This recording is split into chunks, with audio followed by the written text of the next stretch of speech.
Hello guys, this is your friend Naruto Audio Fanfics and we are back with a new fanfic. Which is what if Naruto became the greatest Pokemon Shinobi, and Misty, Hinata, Tamari and Tenten followed his legend part 1. And if you enjoy this fanfic then please press the like button and subscribe to my channel for more fanfic like this. And now let's start the fanfic. A 5-year-old Naruto groaned as he slowly got up. He blinked and found himself in a sewer, which was strange since the last thing he remembered was running from an angry mob. How in the world did he get into a sewer? Maybe they threw him down one. He wasn't sure. He sighed and began to make his way hoping to find an exit. He didn't know how long he had been wandering. He could have been 5 minutes or 5 hours. Time didn't seem to have any affect here. Soon he made it to a big room where he was staring at what appeared to be a cage. Curiosity got the better of him and he squeezed through the bars, which was easily done due to him not eat properly. He was smaller and skinnier than most kids his age. After slipping through the bars he went deeper till he walked into a large room. It was huge, all in red with green fire shooting out of the top of 2 pillars. The little blonde crept closer and jumped and 2 jets of green fire came shooting up with a great roar. An image of a huge menacing fox head appeared in the middle of the fire pillars. "Who dares enter my lair?" the fox asked in a menacing tone that rumbled and echoed throughout the huge cell. "Hey, who are you?" Naruto asked. "I am the Kaobi, the great and powerful. Who are you?" the fox boasted. I am Naruto Uzumaki, the scared shitless," Naruto said freaked out. "I see, so you're my jailer," the Kaobi said staring down at Naruto with an imperious stare. "Jailer? Wait, you can't be the Kaobi. The 4th killed you," Naruto said. "He did no such thing. I am too powerful to be vanquished by a mere mortal. He sealed me inside you to protect his precious village," the Kaobi said. Naruto was about to say something when he saw something swaying. He turned his attention to it and could have sworn he saw a red curtain with tails swinging back and forth from beneath it. He made his way over. "Hey, what are you doing? Stay away from there," the Kaobi ordered. Naruto ignored the fox and pulled the curtain away to find a small red fox working a control panel. Pay no attention to the fox behind the curtain," the Kaobi and the small fox said. You're the Kaobi?" Naruto asked staring at the small fox. "Yeah, it's me," the small fox sighed. "But, why the whole thing?" Naruto asked confused. "Hey, I thought it would be fun. Saw it in a movie once," the fox said as he used a paw to rub the back of his head. Naruto's sweat dropped. The great beast Kaobi did this whole show because he saw it in a movie and thought it would be fun. "So Naruto, since you're here I think it's time for us to get started," the fox said. "Okay. First do you have a name? I mean it can't be Kaobi can it?" Naruto asked. "Yeah, you can call me Vulpix," the fox said. "Vulpix," Naruto said. "Yep. Now I was planning on doing this way later when I contact you, but I guess things got sped up," Vulpix said. "What?" Naruto asked. Vulpix said nothing and then raised his tails focusing his energy. Soon a huge scroll appeared in front of Naruto. "Whoa, what is that?" Naruto asked jumping back in surprise. "This called a summoning scroll. Sign your name in blood here," Vulpix said after he unfurled the huge scroll and using a paw to show where to sign and how to. Naruto bit his thumb and wrote his name. He then looked back at Vulpix for further instructions. But then suddenly he got a massive headache. He held his head as he plopped onto his butt.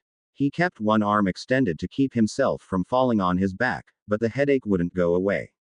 He closed his eyes for a spell and soon the headache passed. "What was that?" Naruto asked. "Oh yeah, sorry about that.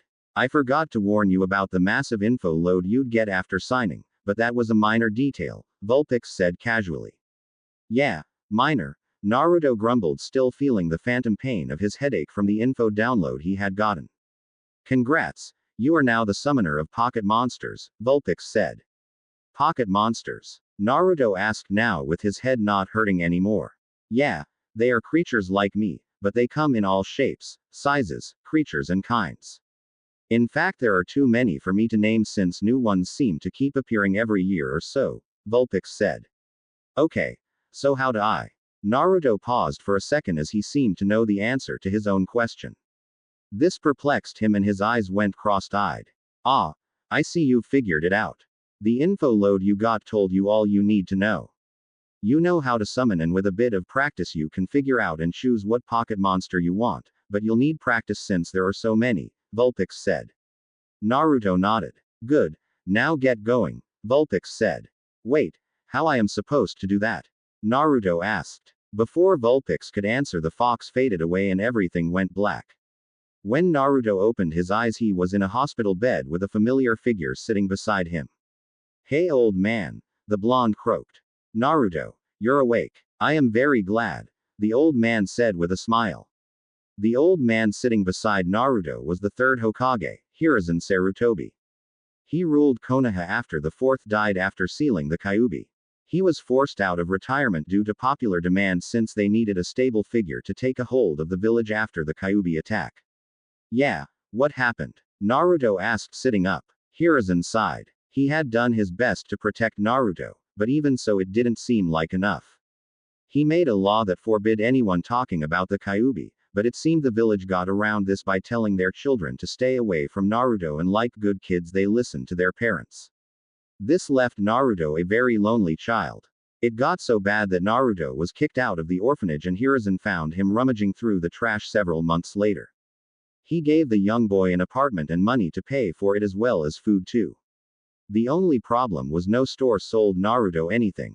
It made his blood boil to see the village he cherished so much treat a child so harshly. The village ignored the fourth's last wish of treating Naruto like a hero. He knew the fourth would be extremely pissed at what has been happening to Naruto. He knew his mother would be beyond pissed if she knew. He shivered at just the thought. The Anbu watching over you found you unconscious on the ground. Can you tell me what happened before that? Hiruzen asked. Naruto explained how he was running from another mob, which made the Hokage very angry. Naruto decided not to tell the old man about meeting Vulpix till later. So when can I get out of here? Naruto asked. In a day or so, Naruto. The doctors just want to make sure you're alright, Hiruzen said. Hiruzen personally selected the doctors and nurses that looked after Naruto. He chose doctors and nurses that would see Naruto as a boy, not the demon that he held inside. It was a very tough process, but in the end he found a staff that wouldn't harm Naruto while in their care. Scene break. 2 days later, Naruto was out of the hospital and he raced to an abandoned training ground that wasn't in use anymore due to newer ones that have been made. Okay. Now what should I do first? Naruto asked out loud. Send out the smartest pocket monster you have and have him go to the library, Vulpix said. Vulpix, is that you? Naruto asked as he looked around trying to find Vulpix. Yeah, but talk in your mind like you're thinking. Vulpix said. Like this? Naruto asked. Yeah, we can now communicate like this all the time. No need to speak out loud, Vulpix said. Cool. Naruto said. Yeah, now get to summoning, Vulpix said. Naruto nodded and racked his brain through the info he had to find the right pocket monster.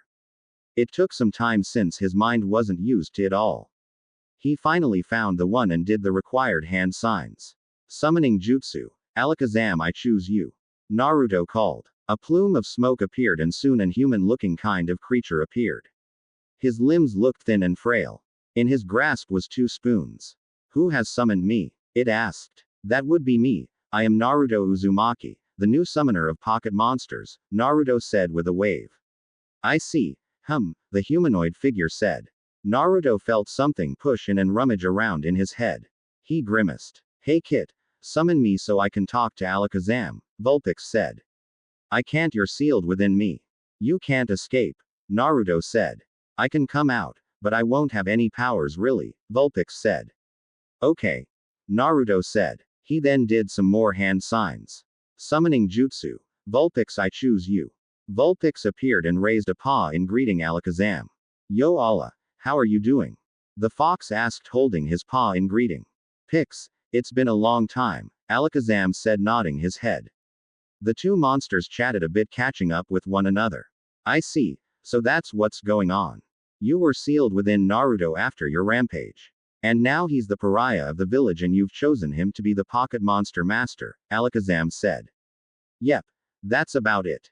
You in? Vulpix asked with a nod of his head. I am, but I think you should talk to the boss to get final approval, Alakazam said. Right. Naruto, here's what you need to do, Vulpix said. Naruto had sat back and let the two monsters talk. When he was called over, he went over and bent down, and Vulpix whispered into his ear. Naruto then straightened up and nodded. He did some more hand signs. Summoning jutsu. Mew, I choose you. Another plume of smoke and a small pink-colored creature with a long thin tail appeared.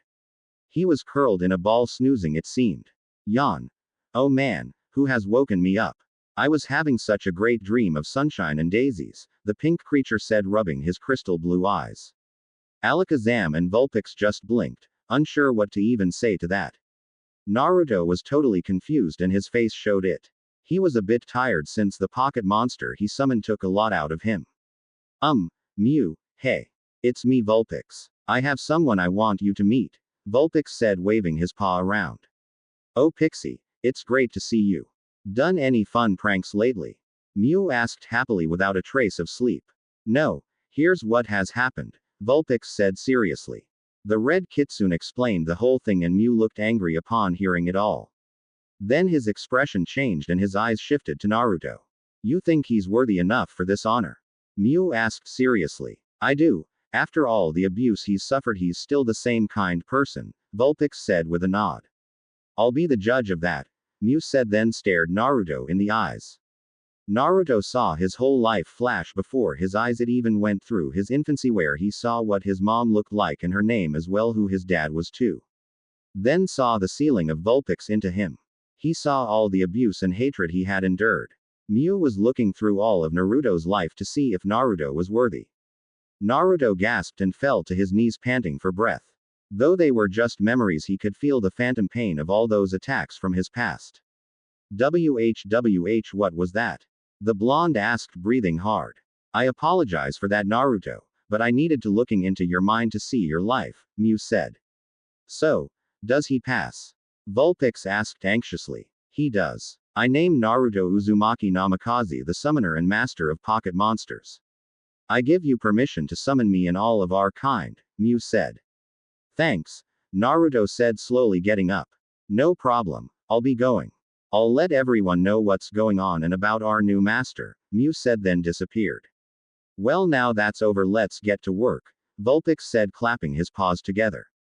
Scene break.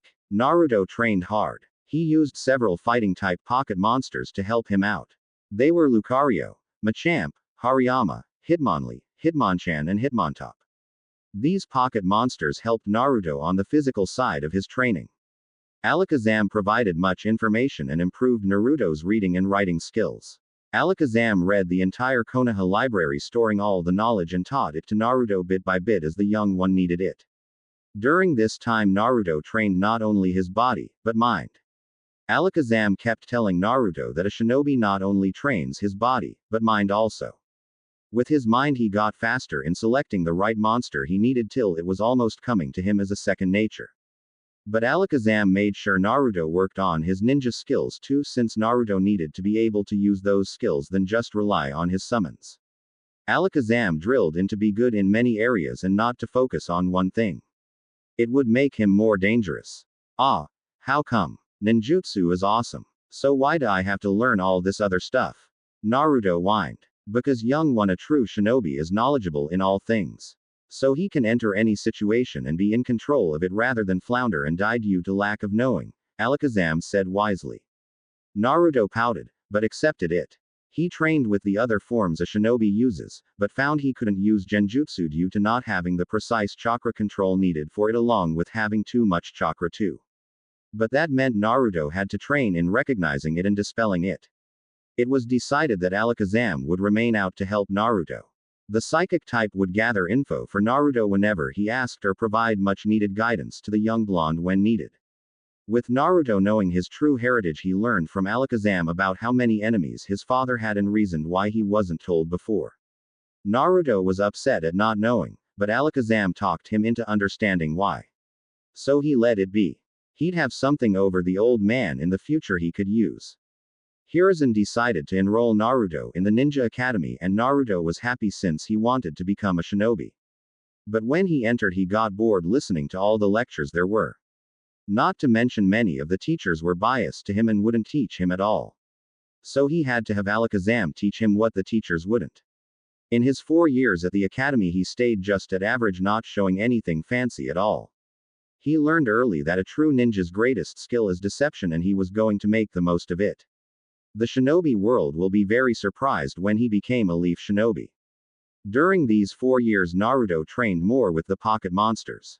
In his 2nd year he had to tell the old man about it since he caught him. So Naruto introduced Hiruzen to Vulpix. That was quite the meeting. Naruto, what in the world is going on here? Hiruzen asked. Before the Hokage was a destroyed training field. Naruto was there panting hard. Hey old man, just doing some training, Naruto said with a grin.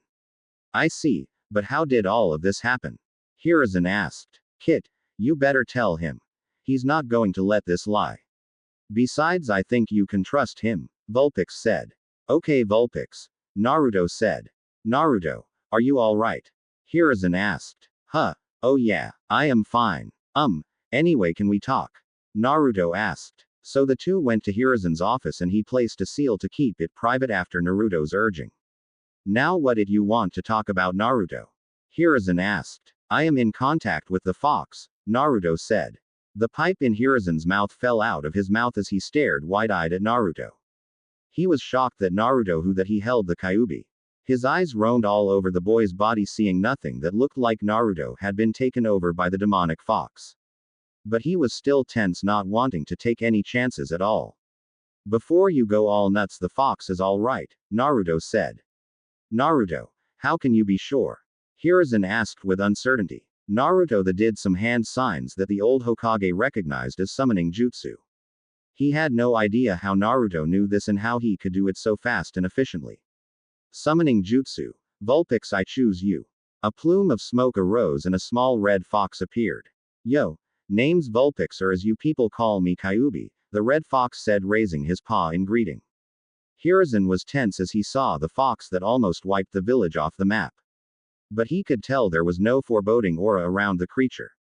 Especially how small the red fox was. Was this the same beast that caused all that havoc and destruction all those years ago? Are you really the Kaobi? He asked in a dubious tone. Yeah, but call me Vulpix, that's my name. Anyway, sorry about attacking your village, it was a total mistake, Vulpix said. Why did you attack our village in the first place? Hiruzen asked. Yeah, I've been wondering that too, Naruto said.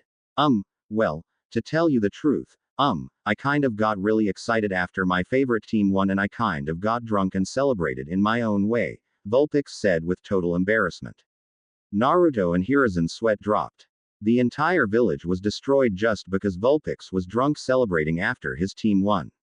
After getting over that shock, Hiruzen had a meaningful conversation with Vulpix and Vulpix told him how Naruto was now the summoner of pocket monsters.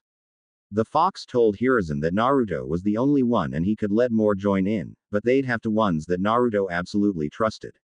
Hiruzen understood and agreed with Vulpix about keeping this all secret. He even gave the two a training ground where they could practice. In Naruto's 3rd year there was a great discovery. It seemed Naruto could do certain moves that the pocket monsters could do. They found that he was tapping into Vulpix's powers, enabling him to use pocket monster attacks. Whoa, what was that? Naruto asked. He had shot out a strange blue ball of whirling energy from his palm. That, Naruto, is called Aura Sphere. Interesting. I didn't think you could perform our kinds of attacks, Lucario said in complete shock at what he had seen. Yes, that is interesting, I wonder what else he can do. Machamp said as he used one of his hands to rub his chin in thought. We should experiment with this and see what his limits are, Vulpix said. Naruto nodded and Vulpix had him summon a few more pocket monsters. They were Ampharos, Sceptile, Infernape, Blastoise, Excadrill, Garchomp, and Bisharp. Together they all helped Naruto find out what of their attacks he could actually do. They found Naruto couldn't do any psychic attacks since it took much mental focus and Naruto just didn't have the strength for that at all. But Naruto could do several fighting type moves as well as water, rock, ground and other types as well. His strongest though was fire moves, which Vulpix surmised that was because he was a fire type too, so it would make fire type moves easier for Naruto to use. Another of his favorites was teleport since it was like Shushining, but without the leaves or anything. Naruto used it to travel around since it beat walking everywhere. It was decided that though these moves didn't need any hand signs that Naruto would act like they do. It would throw off everyone, and Vulpix thought it would be a great joke to play on the Uchihas, who like to copy jutsus. They couldn't copy these since they didn't use chakra and they didn't need hand signs. It was also found that Naruto couldn't do a regular Bushin due to having so much chakra, and he wasn't able to produce a stable clone no matter what. So Naruto went to Hiruzen to explain his problem, and Hiruzen taught him the shadow clone jutsu and Naruto picked it up fast. Scene break. Naruto sighed as he finished the written portion of the test. He didn't know why there was a written portion, since when does that come in handy when you're a shinobi? Alright class, let go outside for the next part of the genin exams, the teacher said. Naruto followed along with the rest of his class. Even after 4 years now, Naruto hadn't made any real friends. This was due to several factors. One, parents had warned their children not to hang around Naruto, plus the fact Naruto himself tended to be by himself most of the time. He'd mentally talk to Alakazam or Vulpix if he got bored. Right, now the first part of the physical test is Kunai and Shuriken throwing. Let's start, the teacher said. Naruto watched all of his fellow classmates did their turn. When he was called, he got 7/10 in Kunai and 7/10 in Shuriken. After that, it was sparring. Naruto and his whole class would fight against the second Chunin instructor who was there, and the first Chunin instructor would watch and take down the scores of the class. Naruto's turn came up and he fought, but could tell the Chunin hated him like most of the village and did everything he could to hurt Naruto. Naruto countered each attempt made and made it through with very few scratches. Once back in class, it was time to be tested for the 3 jutsus that every genin should know: Bushin, Henge, and Kawarimi. Naruto waited patiently for his turn, and when it was time, he performed them all. Though he gave them a note the Hokage gave to him, so the teachers knew to expect his Kage Bushin instead of the regular Bushin. Naruto was tempted to just use teleport instead of Kawarimi, since it was basically the same minus the log with Kawarimi, but Vulpix talked him out of it. In the end, Naruto came out of class wearing his new Hitei ready to start his career as Shinobi of Konoha. He was told to report back to class in a week to get assigned teams. So Naruto spent that time to work more on his skills along with his trainers, i.e. his pocket monsters summons. Scene break. Naruto was back in class with a new outfit. Alakazam and Vulpix decided that now Naruto was a shinobi, he needed an outfit befitting his new status. So they made him ditch the orange jumpsuit, and he now was wearing a mesh undershirt with a black shirt with a blue swirl on front of it. He then had a jacket over that. The jacket was long-sleeved and was in a dark gray color with a big circle on the back with a red top and white bottom, and there was a white button in the middle of the ball. The jacket also had plenty of pockets. He wore black cargo-style pants with several pockets for items, as well as he had 2 weapons pouches on each thigh. One, his feet looked like sneakers, but they were more durable than a normal sneakers and were a heck of a lot more comfortable than shinobi sandals. On his hands was fingerless gloves in the color of black with red flames on them. Naruto sighed as he stared at the teams leaving with their new instructors. He grumbled a bit at whom he was teamed up with. First was a pink-haired girl named Sakura. Naruto at first liked her, but after having a heart-to-heart talk with a couple of his pocket monsters, they made him see the light. Sakura was just another fangirl. She wasn't a kunoichi and would probably die on the first mission out of the village. She was intelligent, but she was weak physically and didn't even train at all. The only thing that mattered was to look pretty for Sasuke Uchiha. And that brought Naruto's thoughts to his final teammate, Sasuke Uchiha, the last Uchiha after his brother killed the entire Uchiha clan. Naruto learned all of this from Alakazam, who read the file after the Uchiha massacre. Now Sasuke was good, he was the top of the class, but boy did he have some mental issues. The boy was a total emo, and Naruto could swear he sees a dark emo brooding cloud whenever he sees Sasuke around. 2 hours pass and they are the last team in the room. Sasuke was brooding like usual with his emo cloud hovering above his head. Sakura was trying to ask Sasuke out for the umpteenth time while Naruto was in a lotus position meditating. Boy, this guy sure likes to be late, Vulpix said. Yeah, hey Alakazam, can you get me any info on Kakashi? Naruto asked. Of course, I'll get on it, Alakazam said. The sound of the door opening made Naruto open an eye. From first look at you three I can tell this is going to be boring. The man with white hair standing right up and his headband covering one eye. He also had a face mask on covering the bottom half of his face and a very lazy laid-back look. Meet me on the roof, he said. He left and Sasuke and Sakura got up and headed out.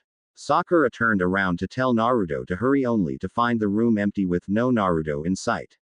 Scene break. Kakashi Hatake, the Chunin instructor of Team 7 was sitting on the roof.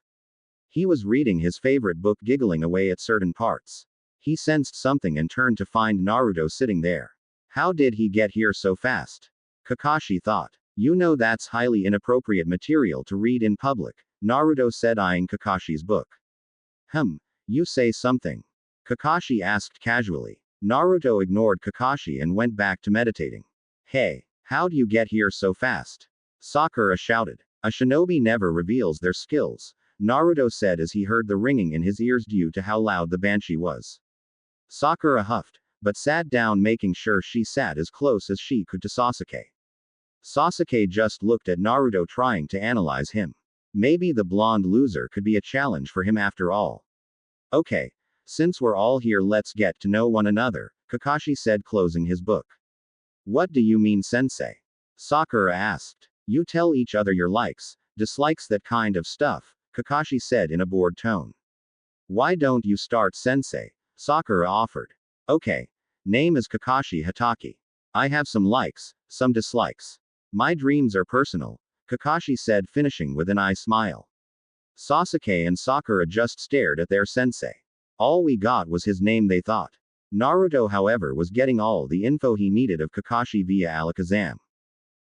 Interesting, he was an Anbu and he even watched over me when I was little. He was a student of my father's as well. Hey, looks like he has the Sharingan as well. This is going to be interesting, Naruto thought. Yeah, but look, he hasn't ever passed a team yet. That means he very strict, Vulpix said. I guess or that he's very lazy, Naruto countered. Good point, Vulpix said.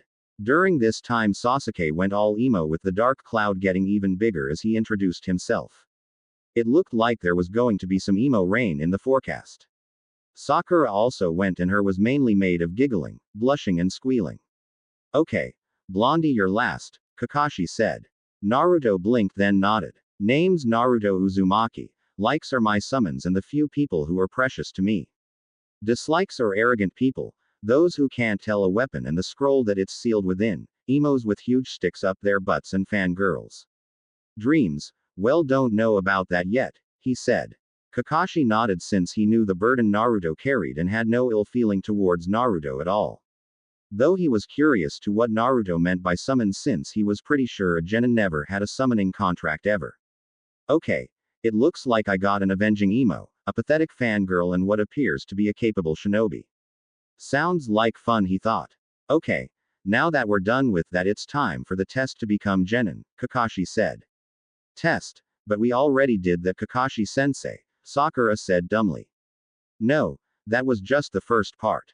This test will see if you're truly ready to be shinobi, Kakashi said. Sakura looked shocked at hearing this and Sasuke looked pissed as he tried to glare with great intimidation at Kakashi. Naruto looked bored. Right. Meet at training ground 13 at 7 in the morning. Oh, and I suggest no eating breakfast, you'll just throw it up, Kakashi said. Scene break. The next morning both Sasuke and Sakura waiting for their sensei and their third teammate. Both were extremely hungry since they were told not to eat. They were also very tired since they got up early. Both were on the cusps of sleep. Naruto was nowhere to be seen since he knew that Kakashi would be late and the don't eat breakfast was a suggestion, not an order. So Naruto got a good night's sleep as well as ate a good healthy breakfast. He appeared just walking leisurely into the training ground. Where have you been? Sakura screeched. Naruto ignored her. Loser, you're late. Sakura screamed. Nope. I am not late. Kakashi isn't here so technically I am here early, Naruto said. Sakura was about to screech again when Kakashi appeared. Yo. He greeted with an eye smile. You're late. Sakura screamed. Yeah, about that. I was on the way here and then a little girl's balloon got stuck so I helped get it down, but there was a hive of bees and I had to run away from them because I agitated their nest when getting the balloon down, Kakashi said. Liar. Sakura shouted. So I guess you're ready for the test. Kakashi asked, ignoring Sakura. Good, well, here it is. He then held up 2 bells. Bells? Sakura questioned. Yup. You are to take them from me, Kakashi said with an eye smile. But there are only 2 of them, Sakura said. Right. That means only 2 of you can pass. The third goes back to the academy, Kakashi said. Sasuke narrowed his eyes. He had to get the bells. He had to, so he could one step closer in killing him. He wasn't going to fail. He was going to get those bells. Sakura looked shocked upon learning this. Naruto frowned. Something doesn't feel right about this Vulpix, he thought. You're right, Kit. There has to be something else, something more going on, Vulpix said. You're both correct, but what it is you must figure out. It is a test after all, Alakazam said. Naruto frowned mentally at this, but knew Alakazam would want him and not just provide all the answers. Because how do you learn anything if everything is handed to you? As for Vulpix, he had figured it out after thinking about for a bit. But the Kitsune decided to keep it to himself and let Naruto figure it out for himself. Okay. You got till noon to get the bells. The loser doesn't get to eat. Come at me with all you got. No holding back. You've got till the timer runs out, Kakashi said as he pulled out an egg timer from his pouch as well as opening a scroll and producing 3 meals. Sasuke and Sakura's stomachs growled. Alright. Any questions? Kakashi asked. There was none. Good. Begin. Kakashi said. There were 3 blurs and they all hid. Kakashi pulled out his little orange book and began reading as he spread out his senses to locate the genin. It appears that the Uchiha has good hiding skills, Pinky not so much. I mean, I can still see her hair. Now where is the blonde one? Kakashi thought. Naruto was up on a tree with a great view of where Kakashi was. He already knew where his 2 teammates were. Sasuke was hiding in the bushes closest to him and Sakura, well, she was easy due to her pink hair. He watched on waiting for some movement, then he saw Sasuke come blazing out. He shook his head. Kakashi is a Chunin and ex-Anbu captain. There's no way King Emo can win, Naruto thought. True, but me thinks Kakashi won't be going out. This is a part of the test to see where your skills are at, Vulpix said. Huh, so does that mean I should show off my summoning? Naruto said. Nah, keep that in your bag of tricks. But show him some other stuff though. Just don't go overboard. You want to have some things up your sleeves, Vulpix said. Naruto nodded as he watched Sasuke get owned by Kakashi.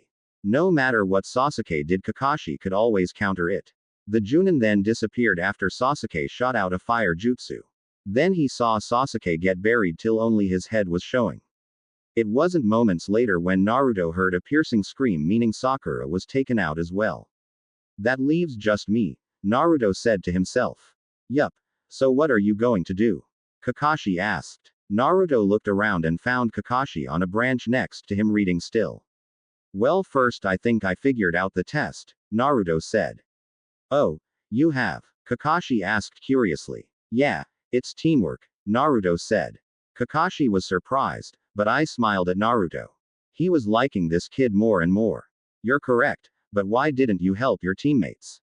He asked. Why would I? The Banshee would tell me I am a loser and would try and go help Lord Emo. As for the Lord Emo, he's got this holier than thou complex and won't accept help of any kind since it would be below him. How am I supposed to work with that? Naruto asked. Kakashi had to agree with Naruto on that. Soon the buzzer went off. Both Sasuke and Sakura were tied to the posts with Naruto and Kakashi standing in front of them.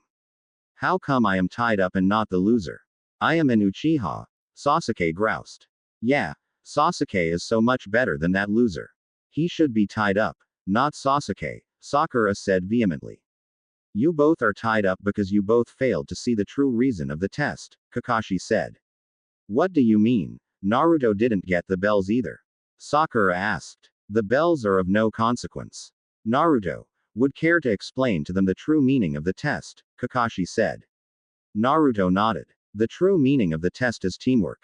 Teamwork is the cornerstone of all Konoha shinobi. You are only as strong as the rest of your team. That's also why shinobi in Konoha always work in teams, the blonde pocket monster summoner said. But why didn't you just say that? Sakura asked confused. Geez, And you're supposed to be the smartest kunoichi in our class. Sakura glared at Naruto for this jab at her. A ninja is supposed to look underneath what is being said. Not everything is what it seems in our line of work, Naruto said. Kakashi nodded. Naruto's right. You must look underneath, the masked Chunin said. Sasuke scowled. He didn't need a team since that would only drag him down. His one and only goal in life was to kill his brother and restore honor to his clan. That was goal, his purpose in life. No one and nothing was going to stop him. As he internally raged about this and that, the emo cloud over his head thundered and rumbled. Soon emo showers began to pour, watering the emo's duck butt hair. Sakura bowed her head as she took in her sensei's words. I'm going to give you all one more chance. Naruto, you can eat, but don't give any to Sasuke or Sakura, Kakashi said. Naruto nodded. Kakashi left in a swirl of leaves.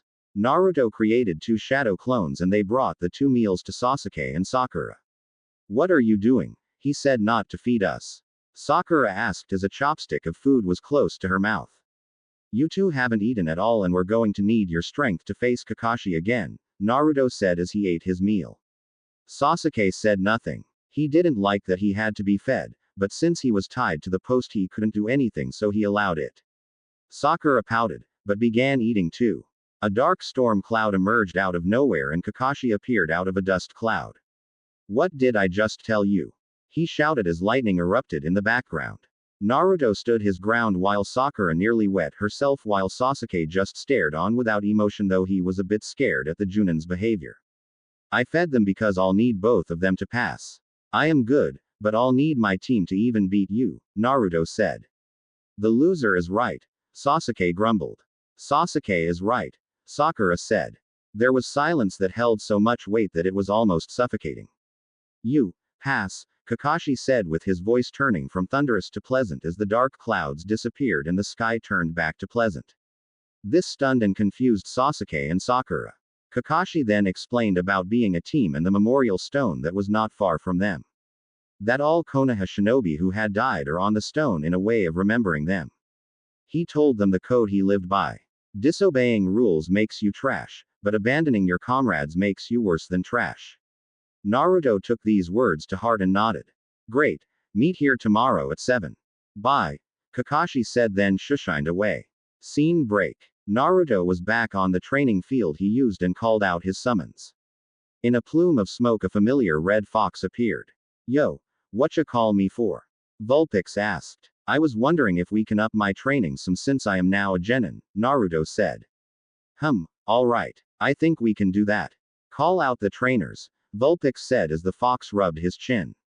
Naruto made the hand signs. In plumes of smoke several pocket monsters appeared. Hey guys, ready to get working?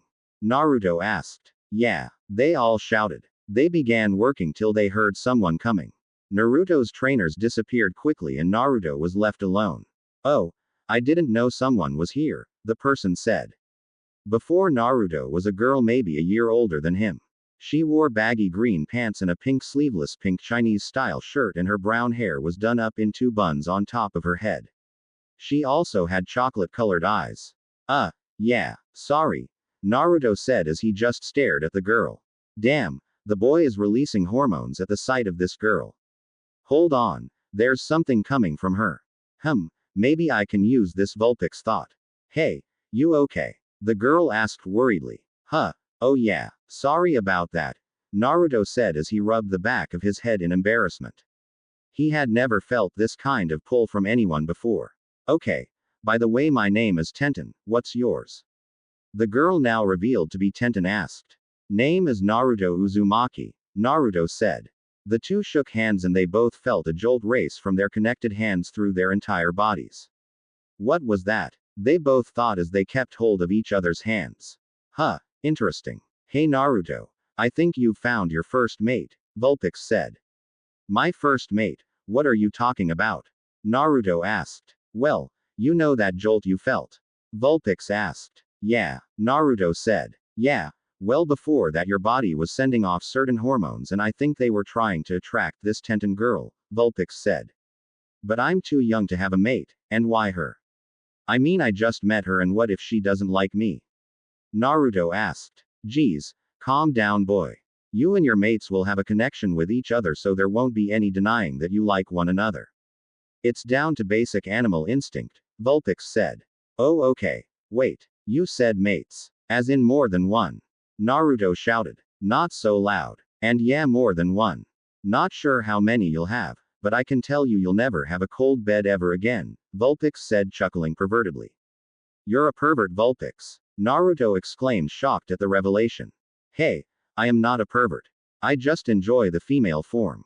Well, what I consider the female form, which is different to you, Vulpix said. Naruto grumbled about having a pervert fox in his mind. Anyway, I am sending out the summoning scroll. Have her sign it and thus you will become mates, Vulpix said, ignoring Naruto's pervert ramblings.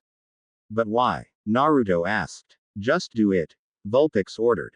It didn't seem like any time had passed between Naruto and Tenten when Naruto and Vulpix had their talk.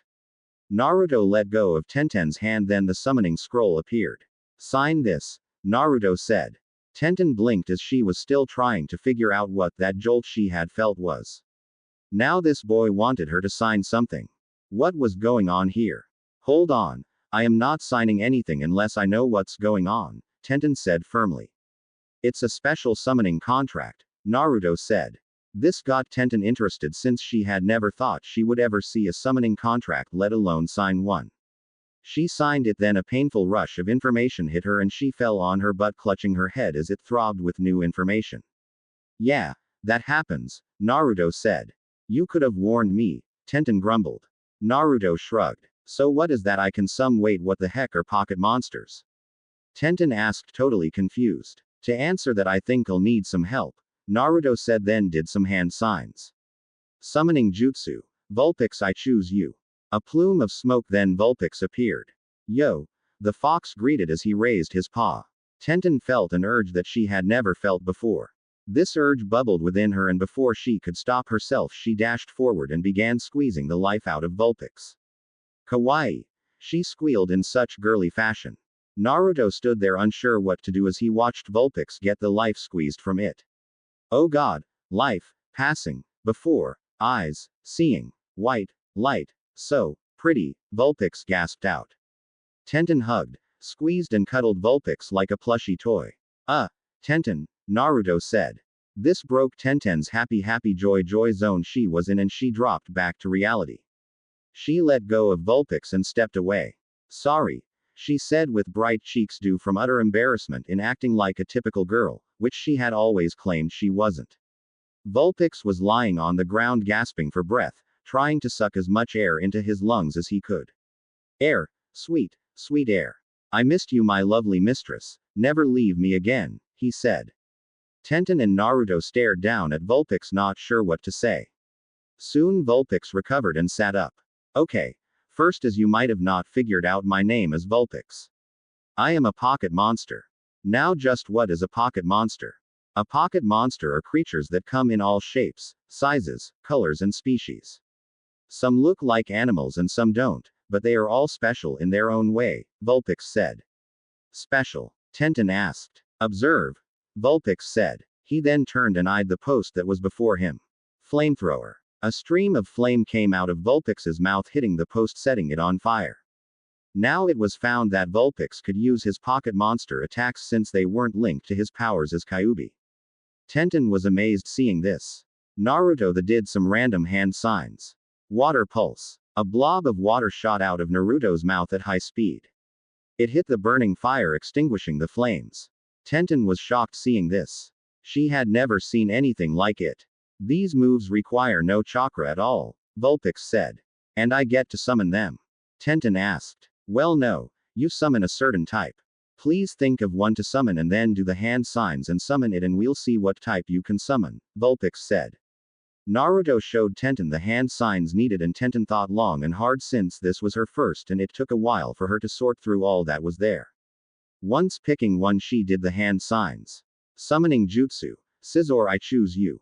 A plume of smoke arose, then it revealed a tall bug-like looking creature appeared. It was red all over with black coloring too, and it shined in the sun like highly polished steel. It had yellow eyes and oblong-shaped claws at the end of each arm. It also had 4 wings on its back. Who has summoned me? Scizor asked. Yo Sizzy. Been a while, how goes the clawing business? Vulpix asked. Pix, it's good to see you. Did you ask Naruto to summon me? Scizor asked. Nope, it was your new summoner and Naruto's first mate, Vulpix said pointing to Tenten. Scizor turned to Tenten and she gulped as she stared into those yellow eyes. She could feel the pocket monster looking inside her very soul, but as quickly as it entered it vanished from her. I see, my name is Scizor. You are my new summoner. All steel-type pocket monsters shall obey your command, Scizor said kneeling on one knee. Thank you, Tenten said. Scizor nodded then disappeared in a plume of smoke. So you're the summoner of steel type. Huh, that's interesting, Vulpix said. What's going on? Someone please tell me. Tenten asked as so many questions filled her head. This is going to be a while, Naruto sighed. Naruto, Vulpix as well as Alakazam, who appeared, told Tenten everything. Tenten was shocked upon hearing Naruto held the Kaobi and Vulpix is actually the Kaobi. She then listened to Naruto's whole life story and felt for the boy. She pulled him into a hug and Naruto stiffened before he relaxed and hugged Tenten back. This was the first hug he had ever gotten that wasn't from the old man or Yame. They held one another for a while then parted. The talk began again and Tenten realized what her signing the contract signified. She was now one of Naruto's mates. She wasn't sure if she should be upset, but then she remembered the jolt and she liked it. So she decided to see how it goes since she liked Naruto already and might as well see what happens. So, what do you think of all this? Naruto asked nervously. I think we need to go on a few dates to get to know one another more, Tenten said with a smile. Date, Naruto stuttered in a certain Hyuga fashion. Yeah, come on let's go, Tenten said as she dragged Naruto away. Hey wait, Naruto shouted as he was dragged away. Vulpix laughed his off at the sight and Alakazam sighed and shook his head as he disappeared. Vulpix followed soon after still laughing his off. Scene break. Tenten had dragged Naruto to his favorite ramen stand since after hearing how all other places wouldn't even allow him entry then that put a hamper on eating options. She had no problem with ramen though and figured it would be a nice first date. Once at the ramen stand she plopped Naruto into a stool and sat next to him. Naruto was rubbing his arm that felt like it was getting pulled from its socket thanks to Tenten. Did you have to be so rough? He grumbled. Tenten just shrugged. The two ordered their meals and had a friendly chat to get to know one another. Afterwards they parted ways feeling good about each other and their futures. Scene break. Naruto and Tenten went a few dates with each other when Tenten was in the village and after their missions training for the day. They spent their time getting to know one another and enjoying each other's time together. Also during this time Naruto helped train Tenten on her summoning. It was found Tenten could also use pocket monster attacks too. Flash Cannon and Bullet Punch were two of Tenten's favorite to use. She also was taught by some of her steel-type pocket monsters in their moves.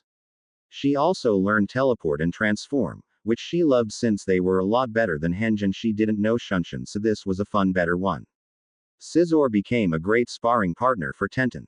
Scizor also became Tenten's most used summons too. Alakazam decided to help out and with permission from Scizor the psychic pocket monster created a mental link between himself and Tenten so they could communicate. This also gave Tenten a link to Naruto too.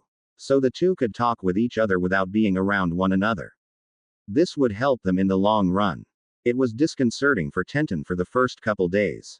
She wasn't used to hearing voices in her head. Plus the two had to find boundaries.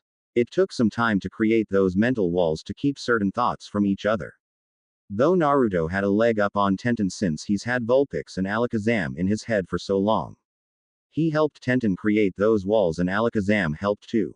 Scene break. Naruto was annoyed with all these lousy so-called missions he was undertaking. Thankfully with Tenten in his mind kept Naruto from bursting. Her calming voice kept Naruto in check. Kakashi didn't do much training with Team 7 only to raise their non-existent teamwork. This irked Tenten. I can't believe your sensei is so lazy. I mean my sensei is nuts, but at least he trains my team. Your sensei just sits around reading, Tenten ranted. Naruto kind of ignored this since he's heard all of this before from Tenten after being in his head during his team meetings. What can I do? I've asked before about training, but you know what he's said, Naruto said. Yeah, that your team needs to work on their teamwork before he even starts training you all. I think that's just a stupid excuse. Not to mention him being 2 to 3 hours late for every meeting. I swear if he was my sensei I would have castrated him a long time ago, Tenten said. Naruto nodded. At the moment he was helping paint a fence with his team while Kakashi sat in the shade reading his precious book. I think we should steal his book, Tenten suggested. Why should we do that? Naruto asked. I like the suggestion. It will be fun. Vulpix chipped in. So I am outvoted 2 to 1, Naruto said. Yep, Tenten and Vulpix said. Naruto sighed, but began planning with Tenten and Vulpix on how to get that blasted book from Kakashi. Scene break. Kakashi was walking down the street enjoying a day off. He told his team that they were working hard and they needed a day off. He just wanted to have a day to read his Ika in peace without any interruption. What he didn't know was something was following him, waiting for their chance. In the shadows was a ferret. The ferret awaited for its chance. Then with a blaze of speed he darted out and snatched Kakashi's book from him. Kakashi was shocked upon seeing his precious book gone. He hadn't seen who took his book since it happened so fast and he was unprepared for it. He looked everywhere frantically then saw a long furry creature waving his book in his mouth. That thing has my Ika. Must get it back, the masked Chunin thought. He then chased after Ferret. Ferret dodged and weaved through the crowded streets with Kakashi right behind. But no matter what Kakashi did, Ferret was too slippery to grab. Get back here, Kakashi shouted. Everyone on the street stopped what he or she were doing to see one of the best Chunin in the entire village chase after a furry animal. They had never seen an animal like this before, but the humor of the situation made them forget about Ferret since they had never seen a Chunin get bested by anything this small before. Ferret kept going, having the time of his life. Never had the ferret-looking pocket monster had such a thrill. It was great fun racing around dodging this masked man. After hearing the plan, Vulpix and Tenten told him he was all for it. It had been a long time since he had any real good exercise. This happened the whole day and Kakashi was totally exhausted as he was catching his breath. He was in a training ground and Ferret was nowhere in sight. He had lost track of the pocket monster when it raced into the woods. Ferret was awaiting for the chase to continue from the bushes, keeping an eye on Kakashi. His keen eye ability made sure that Kakashi couldn't get the best of him. Soon he saw Kakashi get up and looked around hoping to spot Ferret. Ferret decided to help him. He stuck his tail out and made sure Kakashi caught sight of it. Kakashi dashed forward after spotting the tail. Ferret dashed off, making sure Kakashi was on his trail.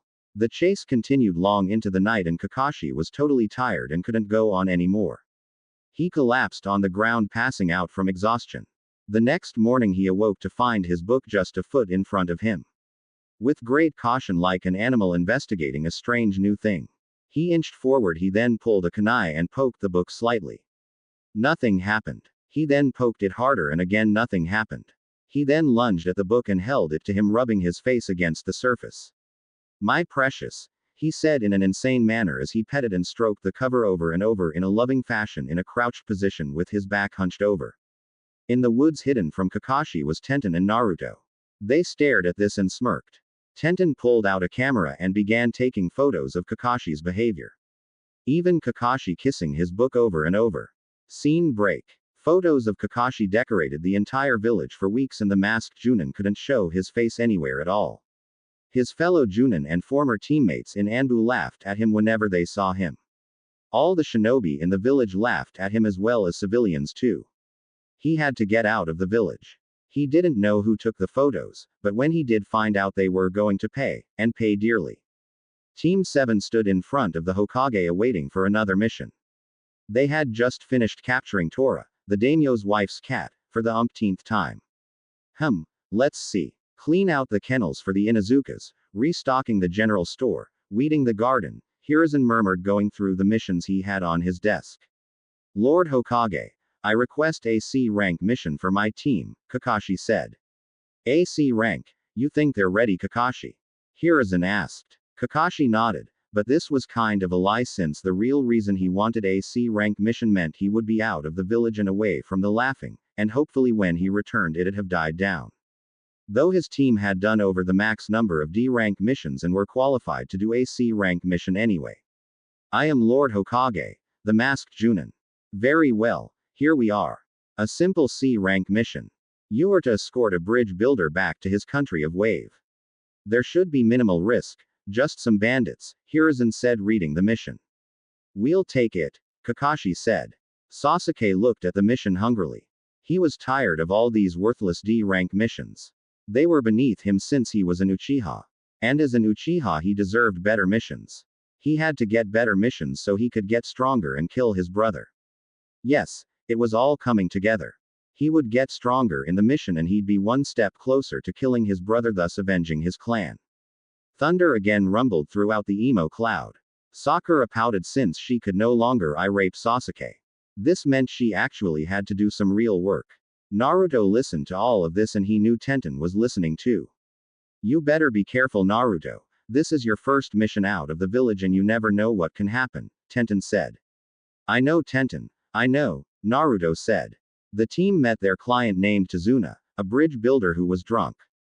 These are the ninjas that are going to protect me. They look too wet behind the ears to do anything. The duck butt-haired boy looks like he rather cut himself, and what the hell is with that huge dark emo cloud above him? And who is that? A girl or a boy? I can't tell at all. The blonde looks like the only decent looking, Tazuna slurred. Sasuke was pissed and was about to charge at the bridge builder, but Kakashi stopped him. Sakura looked shocked and annoyed at Tazuna. I am girl, she shrieked. Could have fooled me. You've got the flattest chest I've ever seen in my entire life, Tazuna said. Tenten and Vulpix was roaring with laughter inside hearing Tazuna talk about Sakura. Naruto just smirked. Team, pack what you need for the mission and report at the gate at 8 in the morning, Kakashi said. Scene break. Tenten helped Naruto pack that night and told him all he should be on the look for using all of her experience she had from her C-rank missions she had been on. Naruto listened to it knowing Tenten knew what she was talking about. That night Tenten stayed over after dinner. She and Naruto shared his bed since they were that comfortable with each other to do such a thing, but nothing funny went on though Vulpix kept up making suggestions. The next morning Naruto arrived after saying goodbye to Tenten. He made it to the gate just a few minutes before 8. He saw Sakura and Sasuke there already. Kakashi arrived on time with Tazuna. After Kakashi checked over his team's supplies then they headed off. They were walking for a while with Sakura asking Tazuna about Wave. Tazuna answered, but dodged a few questions. Sakura of course didn't see anything wrong with that. Sasuke walked on brooding with his emo storm cloud hovering over him like always. Kakashi was reading his precious book and Naruto was keeping an eye out for any trouble. As they walked they passed a puddle and Naruto's brow furrowed. When did it rain last? He thought. Kakashi, who was walking in front, slipped behind and as soon as he was the last one in line 2 shinobi emerged from the puddle of water. They charged at Kakashi. They had a long razor-sharp chain that was connected to their gauntlets. They wrapped this chain around Kakashi tightly and shredded him. 1 piggy down, 3 to go, one of the shinobi said. Sakura and Sasuke looked on at shocked seeing Kakashi getting killed in front of him. Naruto was shocked, but Vulpix kicked his butt in gear.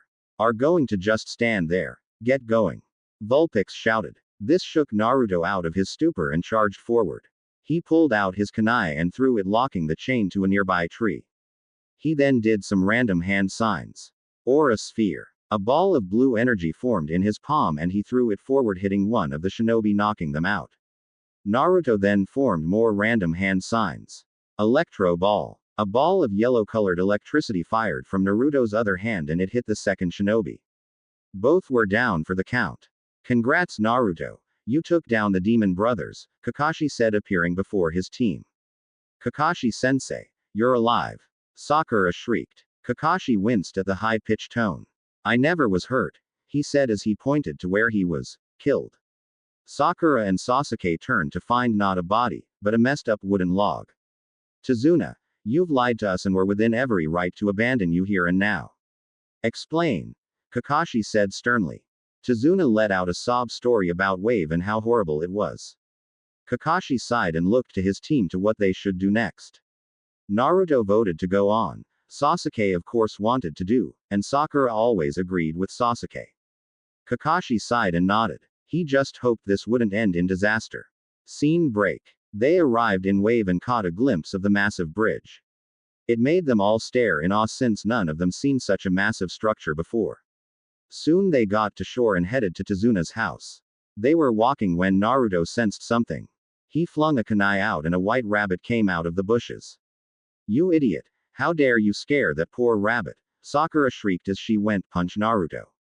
Naruto avoided the punch as he went to pick up the rabbit, leaving Sakura to land hard on the ground since she put all of her body weight into the punch. Naruto took the rabbit and petted. "Hey little fella, what are you doing out here?" he asked, as Kakashi was wondering why the rabbit had a white coat in when it wasn't winter. Soon he heard a sound. "Duck!" the masked Chunin shouted. Sasuke went down and Sakura followed. Kakashi pulled Tezuna down and Naruto got to the ground still holding onto the rabbit. What passed over their heads was a massive sword that embedded into the tree. A tall figure appeared. He had spiky brown hair, bandages all over his body that even covered his mouth. He also wore pin-striped pants and was bare-chested. He folded his arms looking down. Well, what do we have here? A Chunin and his little genin along with my target. Leave the old man to me. I have no quarrels with you, the mysterious man said. I know that sword, it's Zabuza Momochi. He's a member of the Seven Swordsmen of Mist, Tenten squealed. Naruto winced hearing Tenten's squeal. Not so loud, Tenten. You're in my mind and I can hear you just fine, he said. Oh, sorry Naruto. I just got too excited seeing one of the legendary swordsmen, Tenten said, embarrassed by her behavior. Back outside, Kakashi and Zabuza had a standoff. Kakashi had revealed his Sharingan hoping it would give him an edge in this fight. Soon they got into a fight as thick mist covered the surrounding area. Crap, what am I to do? Naruto thought. Let me be your eyes and ears. I can help you there, Vulpix said. Naruto nodded, letting Vulpix take over his senses. He felt movement coming to his right and he pushed Sasuke and Sakura over as well as Tezuna. This saved them all from losing their heads. Naruto then lunged forward and pierced Zabuza with a kunai only for him to turn to water. Huh, Naruto said. Soon a clang of metal and the mist faded some to see Kakashi and Zabuza locked in battle. Kakashi had a kunai holding off against Zabuza's Zanbato. Naruto watched the fight till Kakashi was trapped inside a big bubble of water. Run! Get out of here! Get the client out of here, Kakashi ordered. No way! I am not going to go, Naruto said defiantly. Hey, you got balls, brat, but you're just going to die in the end, Zabuza said as he created a water clone to keep Kakashi at bay. The missing nin then charged at Tezuna only for Naruto to teleport himself to Tezuna, then teleport them both to safety. Naruto then reappeared and got in a fighting stance. Hey, looks like you do have some tricks, Zabuza said with amusement. Soon a fireball came at Zabuza and he easily dodged that, and Naruto had to jump away since it was coming at him too. What the hell, Sasuke? That could hit me, Naruto shouted. Then stay out of the way, loser, Sasuke said. Yeah, stay out of Sasuke's way, Sakura shouted. Don't tell me she's one of those, Zabuza asked. Yeah, she's a damn fangirl alright, Naruto said. Damn it, I hate their kind. They all should be exterminated from the face of the earth, Zabuza said. Amen, brother, Naruto said. Hey, I am starting to like you, brat. What's say I kill this moody little butt humper and you take care of the fangirl and we can get some drinks? Zabuza suggested. As much as I'd like to do that, these two are sadly my teammates and I can't let them die, Naruto said. No matter how much I want to kill them, he thought. Suit yourself, Zabuza said as he lashed out at Sasuke, who dodged, but was soon overtaken by the more experienced Zabuza. Sakura stood frozen, only able to watch as her crush got attacked. She closed her eyes and screamed. But when she opened her eyes, she saw that Sasuke was still alive. Kakashi had somehow gotten free and was fighting Zabuza. What happened? She thought. While Sakura had her eyes closed, Naruto went to free Kakashi. He used a dynamic punch to destroy the water clone and freed Kakashi. Kakashi then rushed to save Sasuke from being killed and re-engaged Zabuza in battle. It ended with Kakashi mimicking all of Zabuza's movements, and just when Kakashi was going in for the kill, Zabuza was struck by two Senbon needles. He jumped back then paused for a moment before walking back up to Zabuza and checked his pulse. There was none. I thank you for your help in capturing Momochi. I have been on his trail for many days, a hunter nin said appearing from out of nowhere.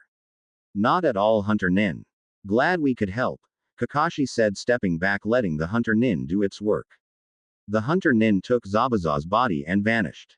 Team 7 made it to Tezuna's home. Naruto carried Kakashi with the aid of his shadow clones. Kakashi had exhausted himself using his Sharingan against Zabuza. Sasuke walked there under his own steam though Sakura pestered him the whole way wanting to know if he was alright. They were greeted by Tsunami, who was Tezuna's daughter and also Tezuna's grandson, a moody little boy named Inari. Kakashi was placed in a room to rest while the others relaxed. Naruto sat down to think about all that happened. Naruto, Zabuza isn't dead, Tenten said after she had looked into Naruto's memories of the fight that he allowed her access to. What? But I saw his body. He was taken away by a hunter nin, Naruto said. Yes, but hunter nins cut the heads of their targets and burns their bodies so no other village can discover its secrets, Tenten said. Right, and this hunter nin didn't do that, Naruto said. Exactly. Also the weapon the hunter nin used. Senbon needles aren't something a hunter nin would use, Tenten said. What do you mean? Naruto asked. Tenten went on to explain that Senbon needles could be deadly, but only in the hands of someone who knows the human anatomy, and that if a person had that kind of knowledge then they could fake someone's death just as easily as to actually kill a person. Naruto understood now and was also very worried too. That meant the supposed hunter nin was actually an ally of sorts to Zabuza, which means they didn't have to just contend with Zabuza, but with this fake hunter nin too. This didn't help because the hunter nin was a variable, an unknown since none of them knew what skills the hunter nin really knew. It was some time later that Kakashi awoke and he came downstairs using crutches. He told his worried students that he was suffering chakra exhaustion and it would take some time for him to recover. He then got down to business. Zabuza isn't dead, the masked Chunin said. What? But Kakashi-sensei, we saw his body and you checked him, Sakura whined. I did check him, but there are ways to fake death. Plus what is the mode of operation of a hunter nin? Kakashi asked. Oh, to cut the head of their target and then burn the body, Sakura said. Correct. What did this hunter nin do? Kakashi asked. They didn't cut off the head, Sakura said with wide eyes. Correct. So that means Zabuza is most likely alive and will strike again, Kakashi said. Don't you think you're overthinking this? Tezuna asked worriedly. No, we're ninjas and we are supposed to look underneath the underneath, Kakashi said. What do we do, Kakashi-sensei? Sakura asked fearfully. Kakashi looked to his students. He saw Sasuke had a hungry look on his face, either that or he was constipated. He couldn't tell one from the other when it came to Sasuke's face. Sakura was completely and absolutely scared and Naruto looked calm like he knew this already. I'll be training you all tomorrow, he said. Scene break. In the woods the next day the three genin stood waiting for Kakashi to begin teaching them something. This better be worth it, Tenten said in Naruto's mind. Right, I'll be teaching you how to climb trees, Kakashi said. That's it, Tenten shouted. Naruto winced hearing Tenten's shout in his head. Then heard her begin ranting and raving about learning something that should have been taught within the first weeks of being a genin, and this one-eyed reading Chunin was probably the laziest guy on the face of the planet.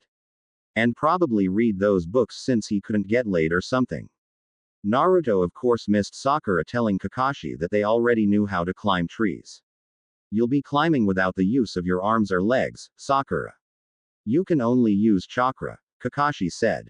He then showed them by first forming a ram hand sign, then proceed to walk up the tree, then onto a limb so he was upside down. He gave them all an eye smile. Sakura looked up in awe, Sasuke indifference, and Naruto with boredom.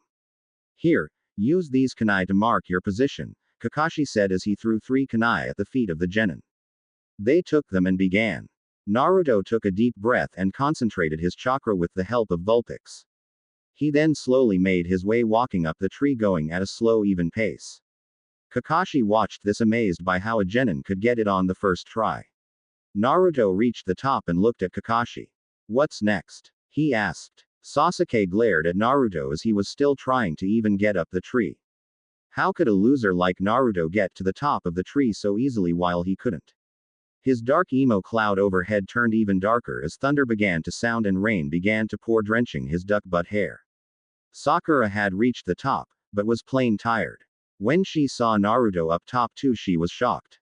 Her Sasuke should be on top with her, not this loser. Great job, Naruto. Do you know the water walking exercise? Kakashi asked. Naruto nodded, since Tenten could help him out if he had any trouble with it. Well then, I have nothing to teach you till the others catch up, Kakashi said. Naruto frowned, then leapt down from the tree. Then I'll go train on my own since I can't find any help anywhere else, he said, walking away. Kakashi frowned seeing this, but then turned to Sakura and Sasuke to help them. Scene break. Naruto got away from his team and performed some hand signs. Summoning jutsu. I choose you, ferret. A big plume of smoke appeared and several ferrets appeared. What's your orders, Naruto? The lead ferret asked. I need you and your friends keep an eye out for my team, and if they get too close then let me know. Got it? Naruto asked. The ferret nodded and they all spread out on watch posts. Naruto then performed more hand signs to summon other pocket monsters so he could train some more. Scene break. Meanwhile, back in Konoha, Tenten was having fun training with her pocket monsters. She had gotten down most of the basics and was getting the advanced ones. That's until she performed an attack that shocked Excadrill that was there. She copied Naruto's tactic in doing random hand signs that means nothing as she called out her attack. When she did her hand signs, a huge drill came out, decimating the rock Tenten was aiming at. Whoa! Tenten exclaimed, seeing the damage she had done. Hold on, that move is drill run, the pocket monster, Excadrill said in shock. Drill what? Tenten asked. Drill run, that move is a ground type move. It appears you are a dual type summoner, Excadrill said. A dual type summoner? Tenten asked. Yes, that means not only can you summon two types of pocket monsters, but also use their moves too, Excadrill said. What are they? Tenten asked. Steel and ground, Excadrill said. Like you are? Tenten asked. Excadrill nodded. Scene break. Back in Wave, Naruto was working hard when he can.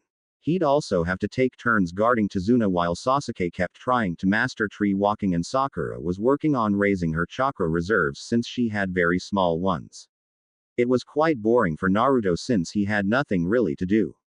He talked to Tenten and Tenten informed him of her dual type. This shocked Naruto and Vulpix was surprised too. Well kid, when you pick a mate, you can pick a mate, Vulpix said. I guess, Naruto said.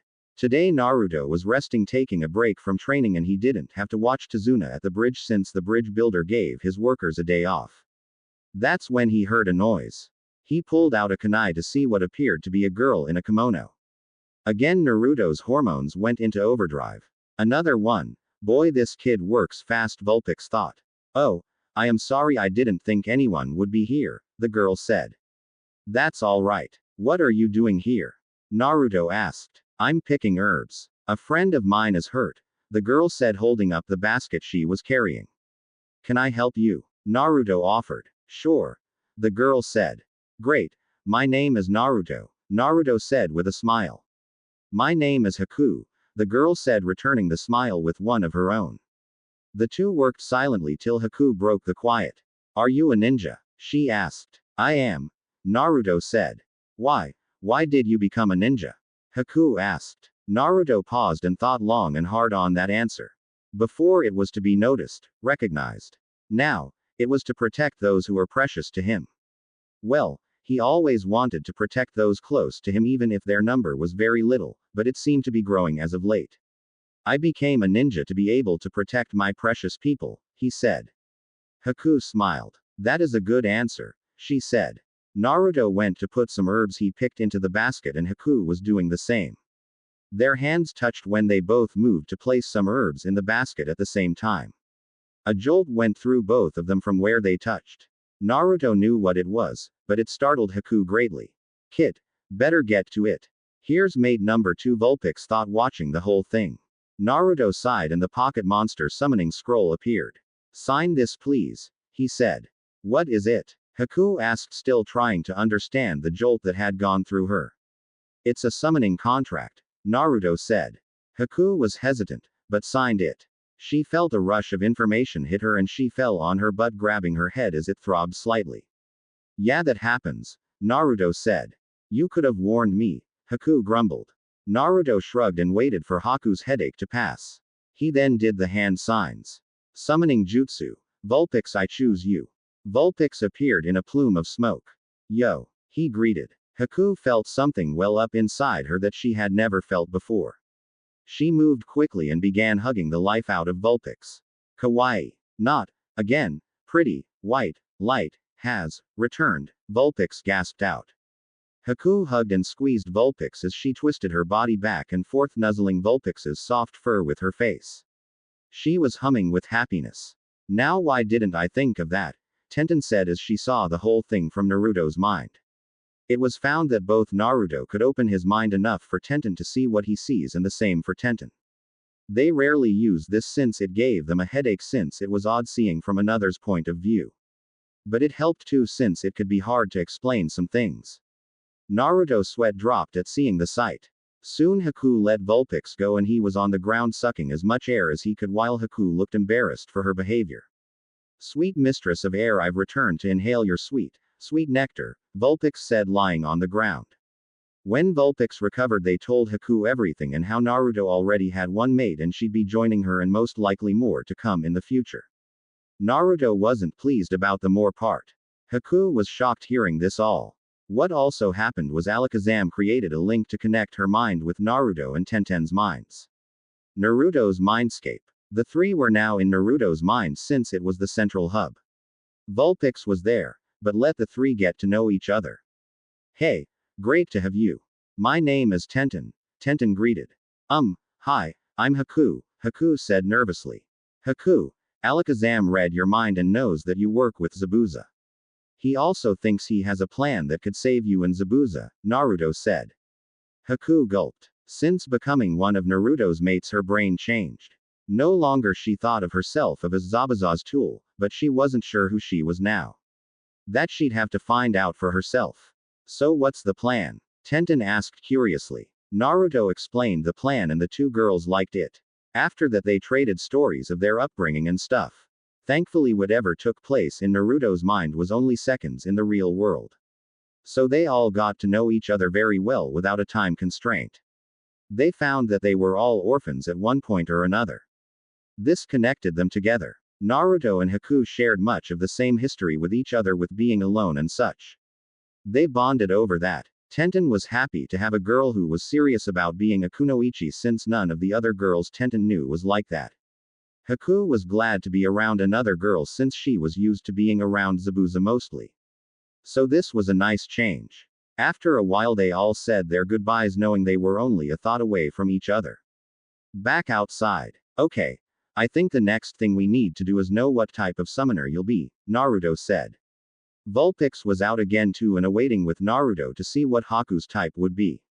Haku did the hand signs as a pocket monster came to mind. Summoning jutsu.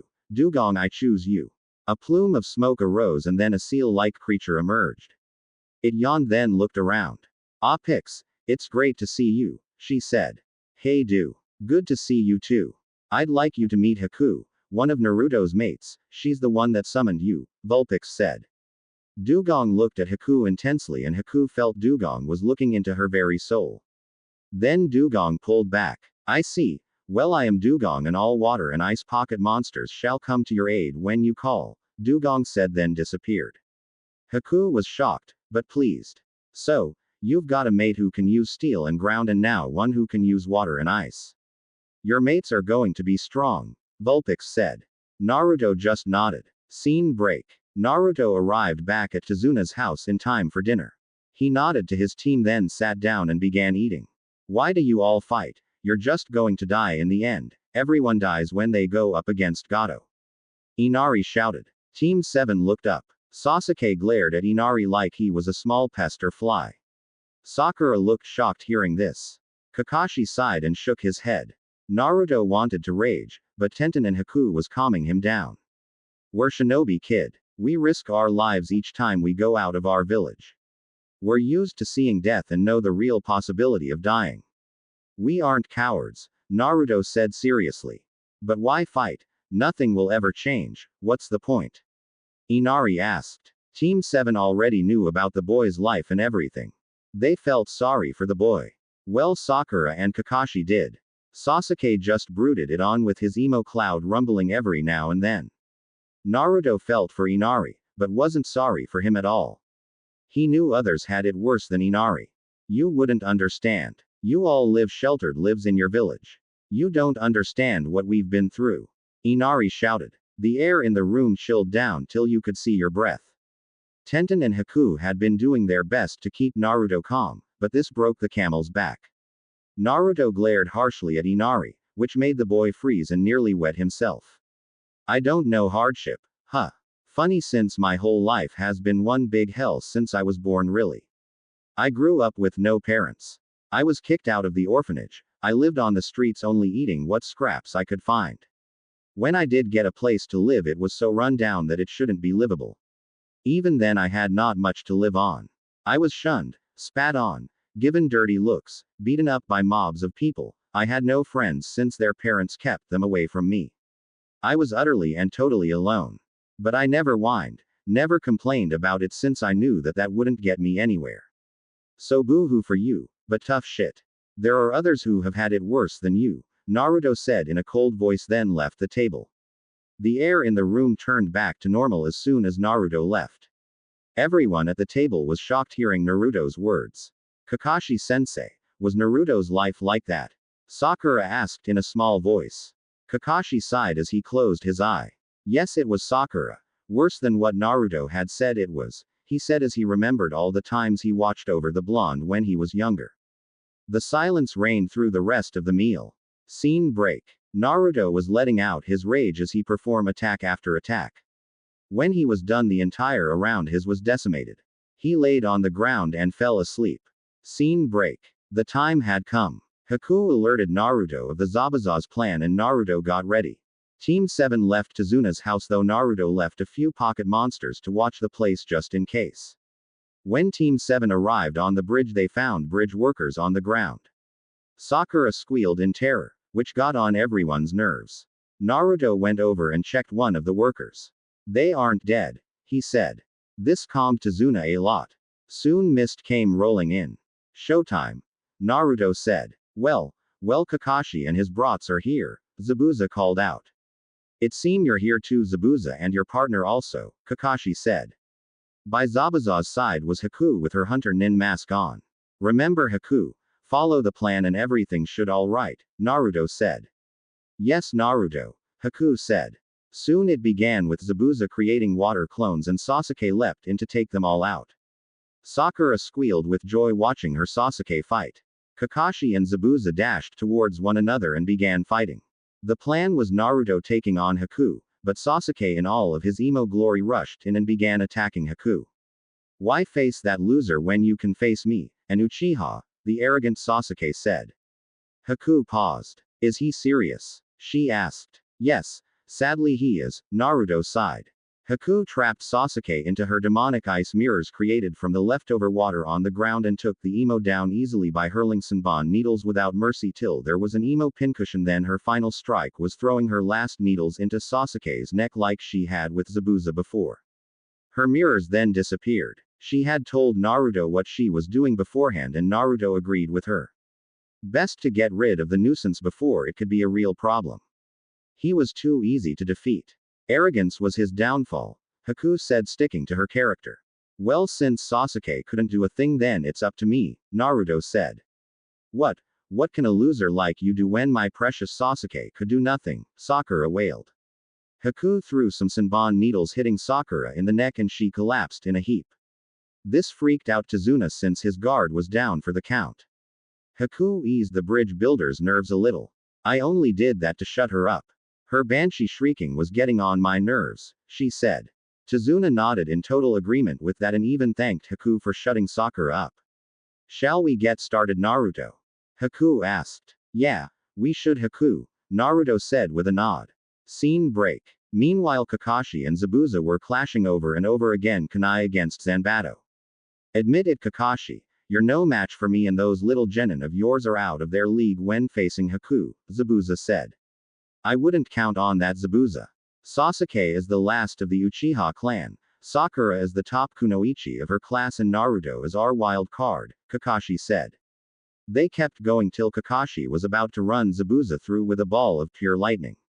But he was stopped. Yo Kakashi, we're finished, Naruto called. This shocked both Kakashi and Zabuza. The mist cleared and they saw an unconscious Sakura and an unconscious pin-cushioned Sasuke while Naruto and Haku were sitting having tea with Tazuna. Naruto, what's going on? Kakashi asked, totally shocked at the scene before him. Huh, oh well, Sasuke charged in full emo glory without a plan and got his handed to him. He's now in a near-death state like Zabuza was. Haku took out Sakura since her shrieking was getting on her nerves. Then Haku and I fought for a bit and I convinced her to join our side, and now we're having tea to celebrate, Naruto said, raising his cup up to show. Kakashi's sweat dropped at this and Zabuza looked at his tool. You've failed me, Haku, he said. I apologize, Zabuza, but I can't harm my mate, Haku said. Mate, Kakashi and Zabuza mentally shouted. Soon the mini-tyrant Gato appeared and spouted off how he was double-crossing Zabuza and was never going to pay Zabuza and was going to kill him instead. Zabuza asked Kakashi for a kunai and then the missing nin charged off, killing all the mercs Gato had brought and killed Gato last. He then collapsed. The wounds he suffered during his massacre he did were quite serious. Look like this is the end for me, he groaned. Hey kid. Naruto walked over. Yeah, he asked. Take care of Haku for me, Zabuza said. She's my mate, of course I will, Naruto said. Thanks kid. Zabuza said, then closed his eyes for the final time. Haku wiped away her tears she had since Zabuza was a bit of a father figure to her when she was growing up. Naruto hugged Haku close to give her what comfort he could. Scene break. Haku and Naruto buried Zabuza and Naruto handed Haku Zabuza's Zanbato. Haku was unsure what to do with it, but Tenten's loud, and I mean loud, pleading for her to take it and Haku did. Mainly to shut Tenten up. After that Sasuke was in bed recuperating and seething. Naruto had beaten Haku and he didn't. This didn't do well for the little emo's delusional mind. The dark emo cloud above him grew bigger into a emo superstorm. Sakura was unhappy too. She had been useless and easily taken out, but her main concern was healing her precious Sasuke even though he pushed her away each time she tried. Naruto and Haku had fun watching the bridge get built. Naruto taught her summoning and how to use pocket monster attacks like her own.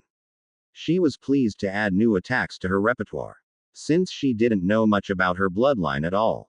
So Haku learned from Frostlass and Squirtle all the water and ice attacks she could. Naruto also trained more too. Soon the bridge was finally complete and it was time to go. They said their goodbyes and headed back to Konoha. Scene break. Back in Konoha, Hiruzen was wrestling once again with his oldest and strongest foe, paperwork. He sighed as he had finished a stack and started another. Soon a poof of smoke appeared and out of the smoke was a ferret.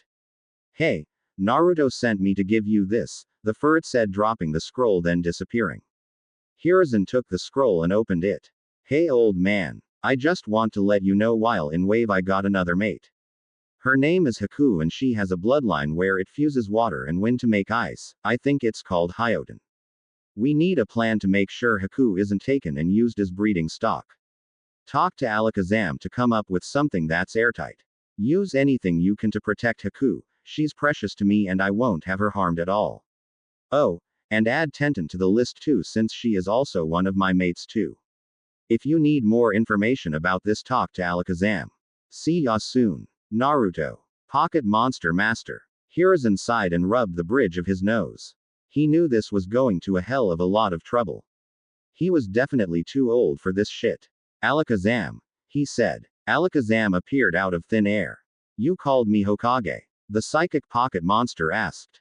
Yes, it appears we have a problem and I need to know the whole situation, Hiruzen said. Alakazam nodded. The psychic pocket monster then explained to Hiruzen everything that had been going on. From Naruto now gathering mates, which Hiruzen grumbled about how lucky Naruto is to getting a lot of girls. After that they began to plan. I've looked through many of the ancient laws of Konoha and found many interesting things, Alakazam said. Like what? Hiruzen asked. Well, it appears that the Uzumaki does have a clan here, Alakazam said. Hiruzen nodded as he remembered the first Hokage did marry an Uzumaki. And with that the first decided to make the Uzumaki an official clan in Konoha since the Uzumaki helped a great deal in creating Konoha along with the Senju and Uchiha. Yes, he said. Well then it is really quite simple. Since Naruto is the last Uzumaki we can re-establish the Uzumaki clan and he already has 2 members being his 2 mates and it will grow, Alakazam said. Hiruzen sat back puffing on his pipe. This was a feasible option, and plus it would keep Naruto's true heritage hidden for some time longer. He didn't know that Naruto already knew who his parents were. I do like it, but what are the drawbacks? We both know the council will try anything to mess with this, he said. That is the beauty of it. They can't do anything since this is deeply within the laws of Konoha and if they tried they'll be challenging the Uzumaki clan, which isn't something they want to do.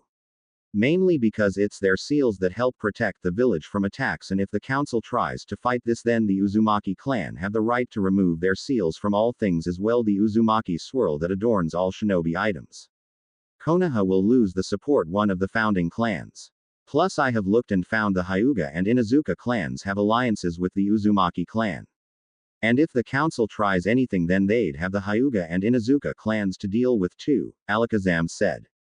Hiruzen didn't know about the alliances, but figured Alakazam found it out by his usual method. He was quite shocked about hearing about the seals, but then remembered that the Uzumaki clan were renowned for their seals and their expertise in them. He agreed. Very well, we have a plan, he said. Yes, but first we have paperwork to make it legal, Alakazam said as a very thick stack of papers appeared on Hiruzen's desk.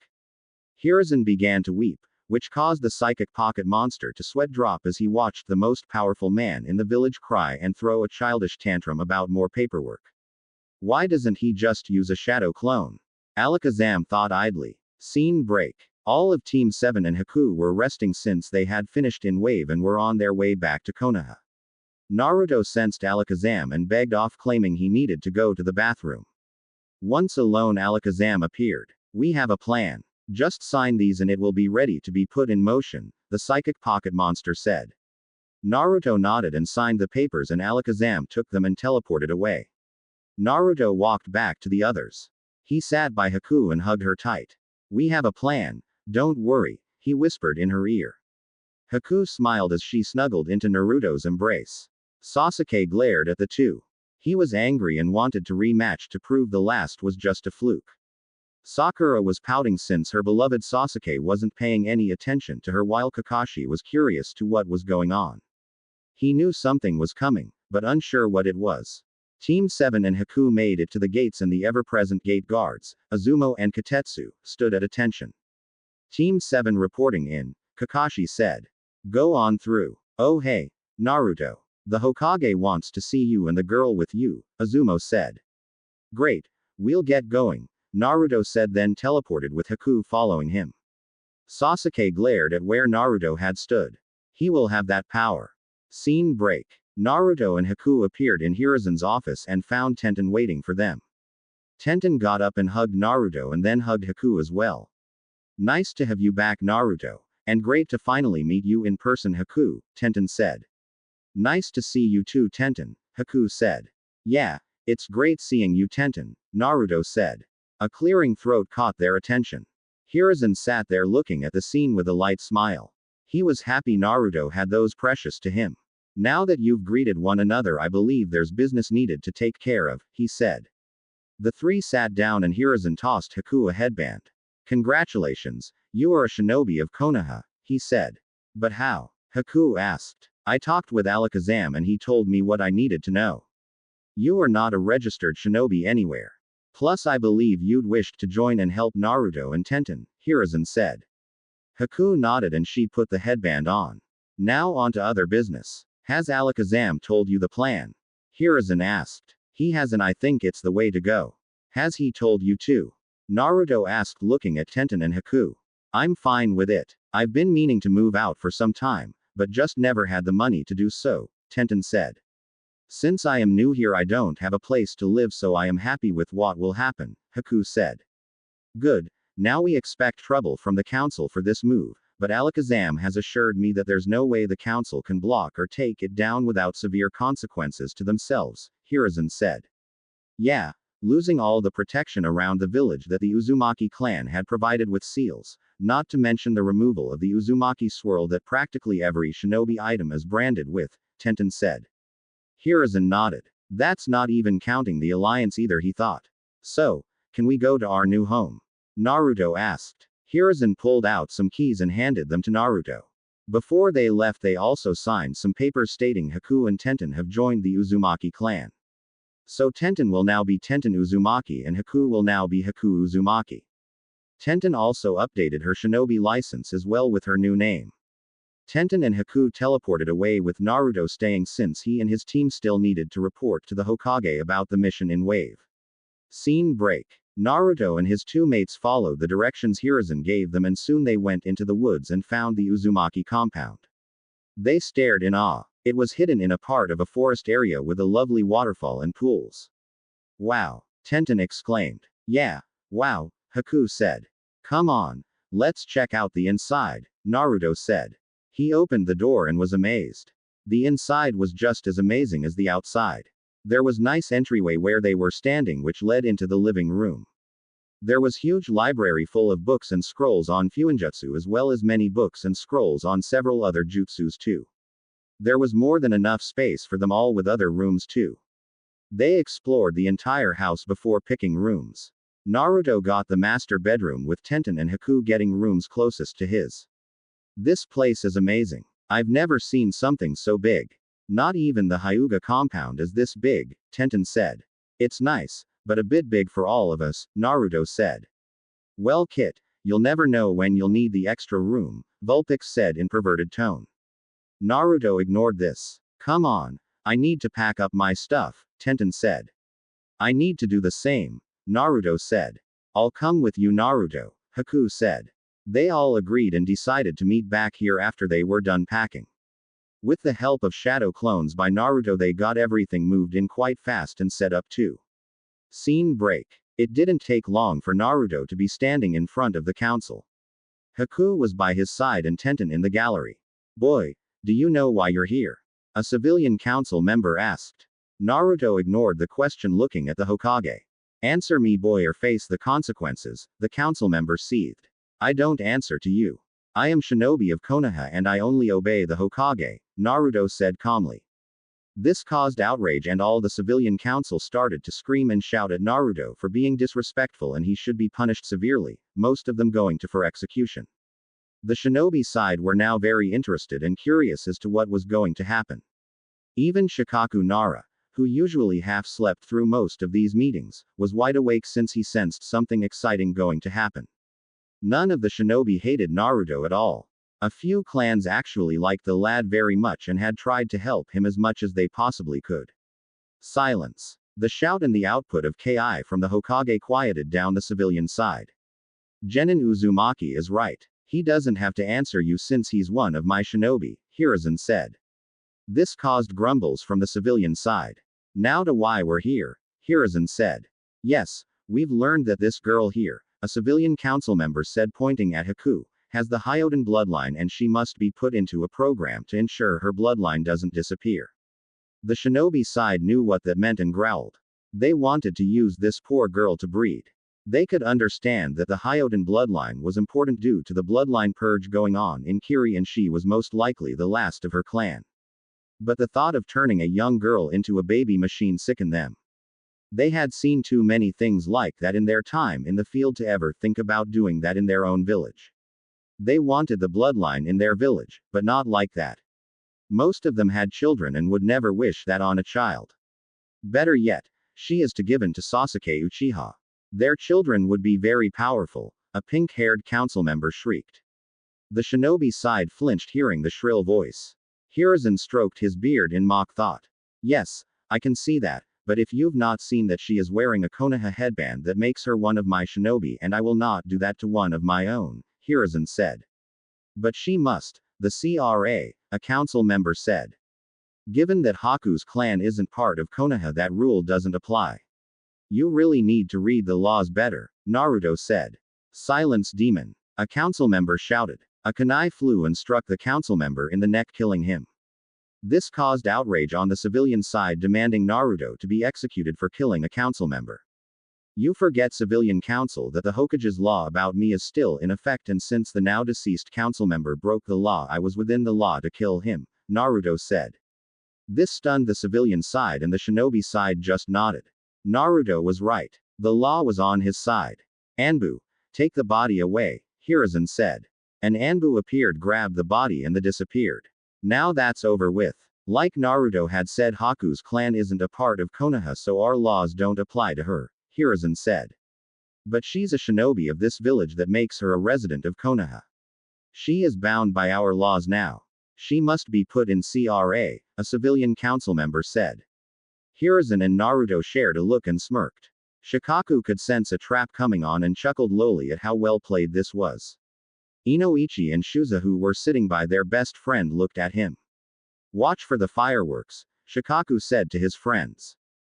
Yes, that's correct, Hiruzen said. This perked the council up. They were going to get her way. But she's protected by a clan and can't be touched, Hiruzen said. Shouts came all about from the civilian side, while the shinobi side were very curious at what clan was protecting Haku. And again Hiruzen had to silence them all with ki and a shout. Once again there was silence. The Uzumaki clan has claimed Haku and made her a part of their clan. This now becomes a clan issue. The council has no power to do anything unless they fear reprisal from the clan, Hiruzen said. Uzumaki clan? I've never heard of such a clan, a council member said. You haven't? Well, you should. They are the third clan that helped build Konoha. They provided the protection that we still enjoy today, not to mention that all of our Chunin and Junin wear their symbol, Hiruzen said. Preposterous. Everyone knows it was the Senju and Uchiha that founded this village, a council member said. So if I should take all the seals that help keep the walls around Konoha strong away, as well as the various other seals within the village that lets you sense when shinobi approach, then you'll all still be safe. Naruto asked. What are you talking about, boy? A council member asked, knowing not to call Naruto the D word or else get killed. You people are so stupid, you know that. What's my last name? Naruto asked, shaking his head. What does it matter? You're just an orphan boy, a council member sneered. I am Naruto Uzumaki, the last of the Uzumaki clan, which hailed from Uzu, one of the oldest clans in history and said to be the first hidden village ever. We, along with the Senju, who we are cousins since the first Hokage married an Uzumaki. Along with the Uchiha, helped build this village. The Uzumaki clan helped out in giving seals that are still used in this village. They helped protect your homes as well, are used to produce the chakra sensory system this village uses. Without it you'd be overrun by foreign shinobi and not even know it, Naruto said. The civilian council was seething, thinking that this boy had any power over them. While the shinobi side knew this. It was a bit foggy for some to remember, but they vaguely remembered the Uzumaki clan. Look, it's simple. Try anything on Haku and I will retire and move, taking all the protection my people ever gave you, leaving you all defenseless. Really, Naruto said. Are you threatening us, boy? A council member growled. No, it's a promise, Naruto said sternly. He's bluffing, Hokage. He's got nothing, another council member said. Genin Uzumaki isn't bluffing and he has the power to do so. But it seems that this council needs a refresher on this village's history, Hiruzen said. Thus Hiruzen told the entire council about the founding on Konoha and how, with the help of Senju clan, who provided law and stability, the Uchiha that provided the muscle, and the Uzumaki that helped provide the protection for the fledgling village. And how the Uzumaki and Senju clans were cousin clans and united in the marriage between the first Hokage and a woman named Mito Uzumaki from the Uzumaki clan. How the Uzumaki clan was quite vital to the survival of Konoha, and without their support Konoha wouldn't be the strongest village known today. This of course made the civilian side grumble and claim it was all lies, but the shinobi side was looking at Naruto with new eyes. The boy then must go into the CRA, a civilian council member said. I don't. Naruto said. What was that brat? A council member sneered. Since I am one of the founding clans, that law doesn't apply to me, but it doesn't mean I can't have more than one wife. The Uzumaki clan has been known to practice polygamy from time to time, Naruto said. This had the civilian side thinking how to get their daughters in and get the wealth the Uzumaki clan had. The shinobi side were curious to this all and a few members were thinking the same like the civilian side, but not in the devious way. More like a way to strengthen the bond with the Uzumaki clan and their standing in the village. Well, a few were thinking more politically inclined, to be honest. I, however, have the power to accept or reject anyone I deem unfit to become a part of the Uzumaki clan since I am its head, Naruto said. Grumbles from the civilian side was made known hearing this. Well, then I believe that's everything. To sum up, Haku Uzumaki is a part of the Uzumaki clan and can't be forced into anything unless her head of her clan says so. This meeting is dismissed, Hiruzen said. Scene break. News of Naruto's heritage raced through the village. Naruto talked with the Hyuga and Inuzuka clans since they were allies. Both clans would honor the alliance between them and the Uzumaki clan.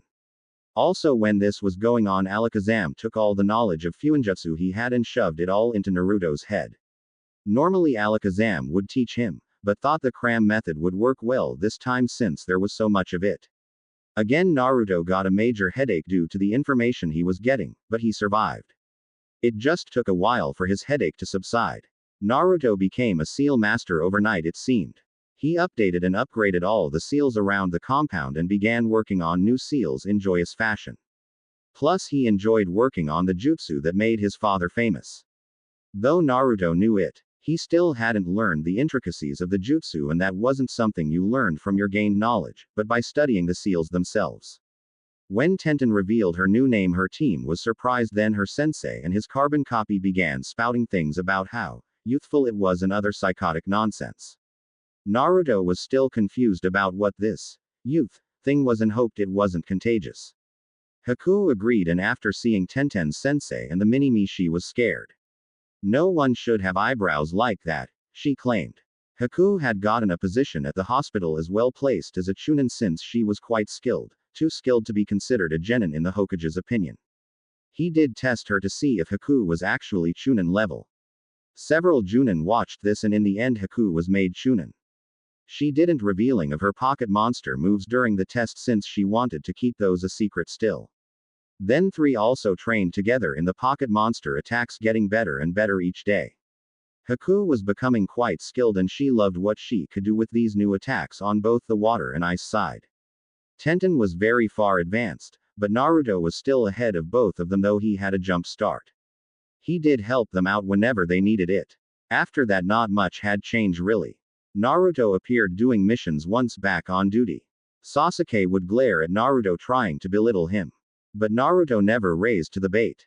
Sakura tried to be nicer to Naruto since her mother told her to try and get on Naruto's good side, since that could give her an in to join the Uzumaki clan by marriage. Kakashi watched all of this and had a frown on his face as it appeared Sasuke's attitude was turning to the worst. He needed to have the Uchiha checked once again by Inoichi. There's no way Sasuke could have had passed the psych evaluation, but other than that, Team 7 was back on missions, though D-ranked. Naruto grumbled, but now he had Haku in his head along with Tenten helping him not burst out. Scene break. On a rare day that was a break for all three, they relaxed at home. The Chunin exams are coming up, Tenten commented. Huh, what are those? Naruto asked. Tenten sighed. Even though Naruto was smart, he still had what Tenten had decided to label Naruto's blonde moments. It's where genin can become Chunin, Haku said. Oh, Naruto said. Actually, it's more than that, Alakazam said. The three turned to find the psychic pocket monster in a meditating position floating a few inches off the ground. What do you mean? Tenten asked. The Chunin exams replaced the wars the villages waged against one another. Each village hosts the event. Other villages send their best genin to the host village to show off their strongest crop of promising genin.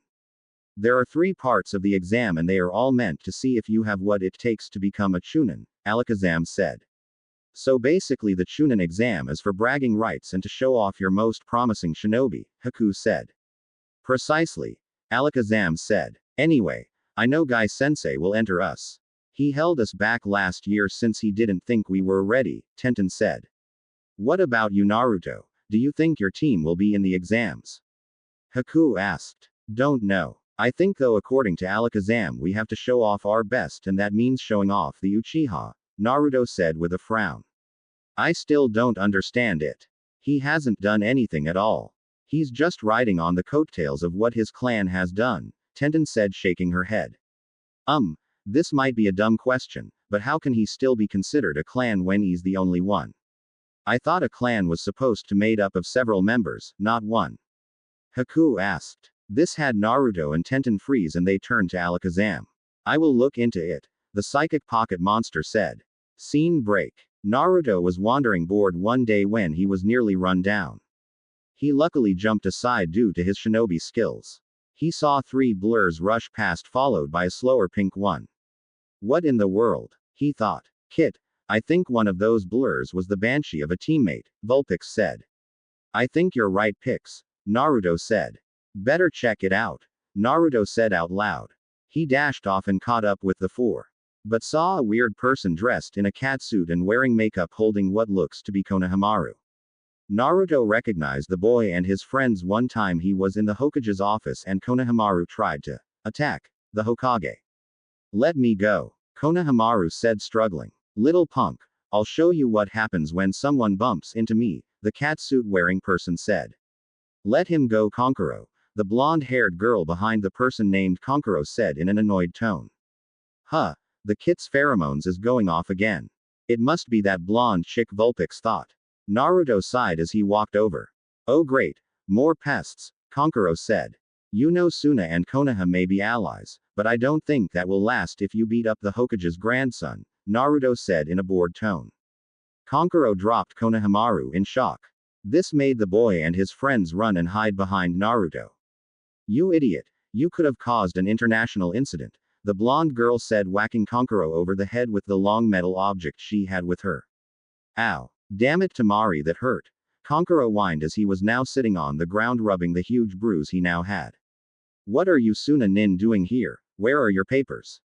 Sakura asked, now getting over whatever state she was in. You're here for the Chunin exams, aren't you?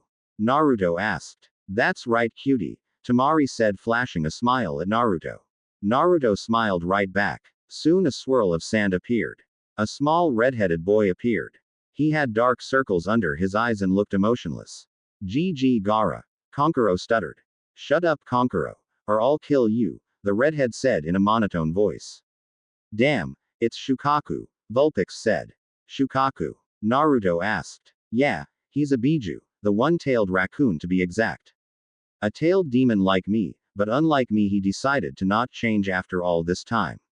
I changed into what I am today.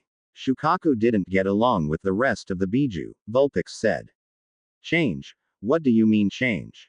Naruto asked. Not now. We'll talk later, Vulpix said. Naruto just nodded and returned to the scene at hand. It seemed Sasuke had appeared in all of his great emo glory up in the tree. Sakura began fawning over how cool Sasuke was, making Naruto roll his eyes. Sasuke then jumped down. Who are you? The redhead asked. I am Sass. But Sasuke was cut off. I wasn't talking you, worm. I was talking to him, the redhead looking right at Naruto. This angered Sasuke greatly. He was being passed over for Naruto. I think it's only polite to offer your name first before I give mine, Naruto said.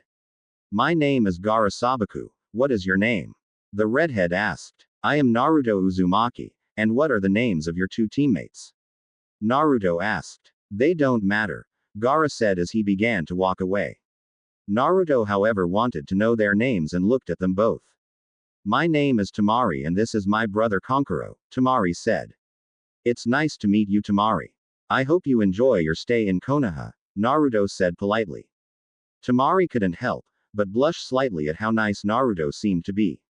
Not to mention she wasn't kidding when she called Naruto cute, because he was. The brooding boy had that bad boy image going, but it just wasn't doing it for her. She was more interested in her fellow blonde. Smooth Kit. Real smooth, you sure know how to charm your mates and soon to be mate, Vulpix said. Naruto ignored Vulpix and walked off, leaving a confused Sakura and seething Sasuke. Scene break. Naruto returned to his wandering. He knew that he had a team meeting later, but he also knew Kakashi would be late as usual and that meant he had more than enough time. Haku and Tenten didn't scold Naruto for this, but they made Naruto promise to never, ever pick his tardy sensei's behavior or else much pain would be in his future. Naruto of course agreed since he'd seen both Haku and Tenten and their accuracy was as deadly as it is scary and amazing. He kept walking and accidentally bumped into someone. Hey, what the hell? Watch where you're going. Naruto blinked and he saw a pissed of redhead. The redhead had yellow topaz eyes, dark skin and had a sword on her back. She was with two others. One was a boy with white hair and dark skin with a sword on his back too and a sucker in his mouth. And last was a girl. She had shoulder-length blonde hair, fair skin, blue eyes and a very well-endowed chest given her young age. Karui, be cool, the blonde girl said. But this idiot walked right into you, the redhead named Karui said. Karui, we should be careful. We're in Konoha and if you start anything we could get into trouble and that would be us getting locked up missing the Chunin exams and possibly starting a war between our villages and, the white-haired boy said. Shut up Omoi. Karui shouted. Look, I am sorry I bumped into you. I wasn't looking where I was going, Naruto said bowing his head. It's cool. No harm done, the blonde girl said. Again, geez this boy is pumping out pheromones, but to which girl? Vulpix thought. So you're here for the Chunin exams? Naruto asked. We are, the blonde girl said with a nod. That's great. Name is Naruto Uzumaki, Naruto said sticking his hand out. The blonde girl eyed Naruto with a bit of interest. My name is Samui, she said and shook Naruto's hand. They both felt a jolt rush through them where their hands touched. Again Naruto thought. This is Karui and this is Omoi, Samui said removing her hand from Naruto's though reluctantly. Nice to meet you, Naruto said. Yeah, whatever. Just watch where you're going, Karui grumbled. Omoi just smiled and waved with the sucker still in his mouth. Samui was silent. She had never felt anything like that jolt she felt by touching Naruto. She was curious as to why since it wasn't like any lightning-based jutsu that she knew of. And how come she was now feeling a sudden attraction to him. We should get to our hotel, Omoi said. Hey I can show you if you want. Naruto offered. That would be cool. Thank you, Samui said. Great, what's the name of it? Naruto asked. The Golden Leaf, Samui said. Right, I know where that is follow me, Naruto said. Samui nodded and walked beside Naruto, closely beside Naruto. Their hands almost touching, but never actually. Karui and Omoi looked at each other then the back of Samui before catching up with her and Naruto. Neither was sure what was going on, but they knew something was up with Samui. She was never this open to strangers, especially boys, but she seemed to be very open and close with Naruto. It took a while and during that time Naruto played tour guide for the three. He showed them places and stuff. Samui listened trying to figure out Naruto, but getting nothing. Soon they got to the hotel and Naruto said goodbye since he had to get to his team meeting. Farewell Naruto. I hope to see you in the Chunin exams. It would be cool, Samui said with a very small smile. Yeah, Naruto said with a smile. Karui and Omoi now really had to talk to Samui about her behavior. Scene break. Naruto got to the meeting spot with time to spare. Sakura was pouting no doubt at being rejected by Sasuke once again. Sasuke was brooding with his ever-present emo cloud above his head rumbling and thundering with 50% chances of emo shower in the forecast. Yo, Kakashi greeted. You're late, Sakura screeched. Yeah, well anyway big Chunin meeting I couldn't miss. But here you go, Kakashi said handing the three forms. What are these for? Sakura asked. Signed us up for the Chunin exams. Naruto asked. Yup, Kakashi said with an eye smile. Wait, what are the Chunin exams? Sakura asked. Oh man, and you're supposed to be the best kunoichi in our class, Naruto said rolling his eyes. Sakura wanted to punch Naruto, but remembered her mother's words of trying to get on Naruto's good side. So she restrained herself. The Chunin exams Sakura are for genin to become Chunin, Kakashi said. Will there be anyone strong there? Sasuke asked. Yes, villages from all over sent their best genin to compete, Kakashi said. Sasuke smiled as he thought that he'd face these so-called strong opponents, beat them and gain his Sharingan and be one step closer to killing his brother. Yes, it was all going according to his little emo plan. It also means that Gaara would be there and he'd show him that he wasn't a worm. Above Sasuke's head his emo cloud grew darker and the clouds began to swirl and rumble. The forecast has changed from 50% emo rain to an emo superstorm with heavy downpours and wicked winds. Sakura looked scared at the possibility of facing strong opponents. Naruto shrugged and stuffed the form in his pocket. Well, see ya in a week, he said, walking away. Where are you going? Sakura asked. To train and prepare for the Chunin exams. You two should too. It's not going to be easy at all. We bumped into that Suna team and I bumped into a team from Kumo. Both didn't look like pushovers, Naruto said. Kakashi looked proud that Naruto was taking this seriously and gave the blonde an eye smile. Then he shushined away. Sasuke nodded and rushed off to train. This left Sakura to faint. Scene break. Naruto met with Tenten and saw that she got a form to sign up for the Chunin exams too.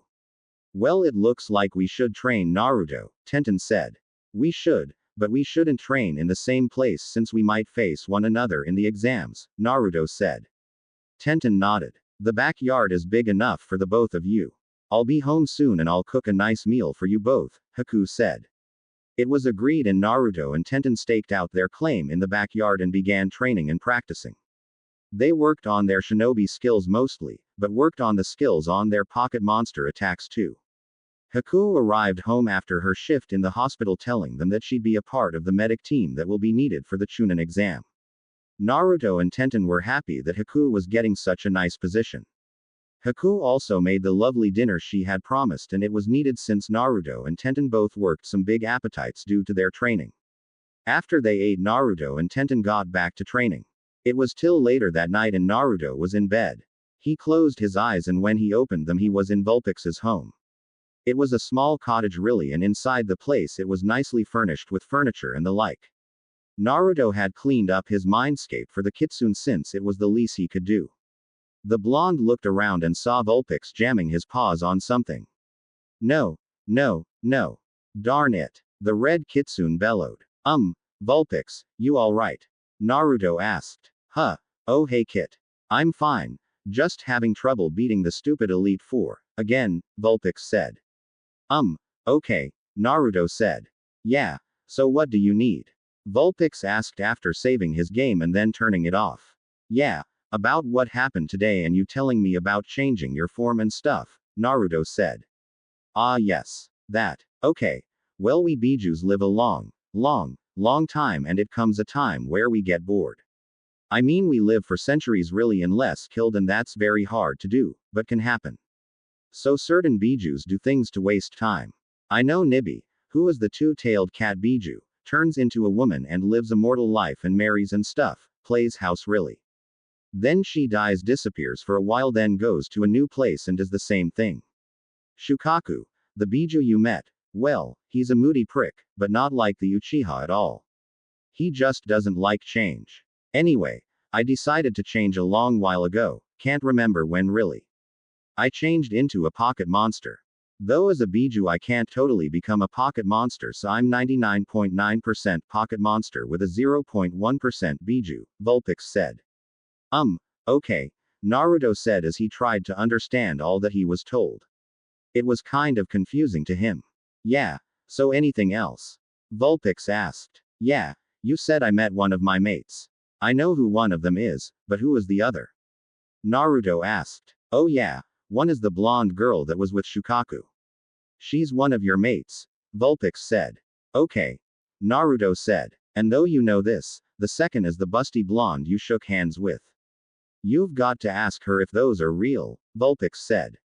Vulpix. Naruto shouted. What? It's a fair question.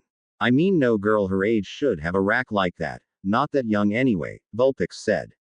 Naruto was red in the face. So anything else or can I go back to my game? Vulpix asked. Yeah. To bond to them or whatever, I just have them sign the contract like Tenten and Haku, right? Naruto asked. Yup. It's that simple. Once they sign it they are your mates. Nothing and no one can challenge or change that. Since they signed the contract in their own blood it's binding and all, Vulpix said. Okay. So what are you playing?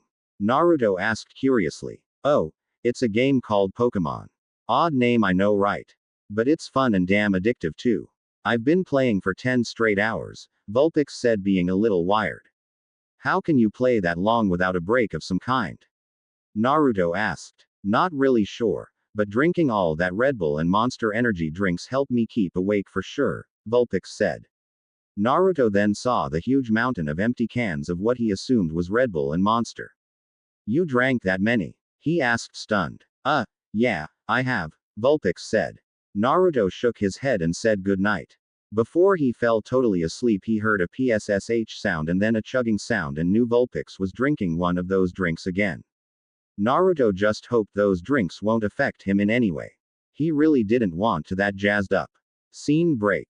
The next day at breakfast Naruto told his two mates about the next two mates that he's met. That's interesting. A girl from Suna and a girl from Kumo, Haku said. The girl from Kumo might be a problem since the Hyugas don't like Kumo, Tenten said.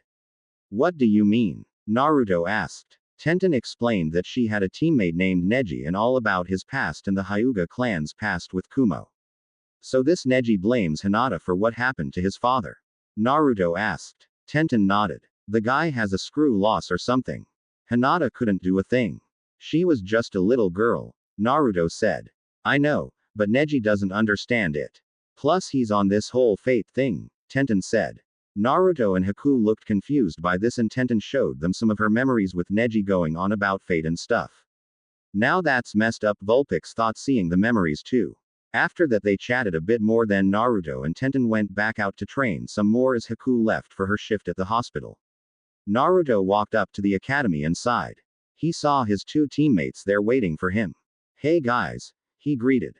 Sakura smiled as she greeted him while Sasuke just huffed and began walking into the academy. Naruto and Sakura followed and soon made their way inside their old school. They walked up the stairs and saw the growing crowd.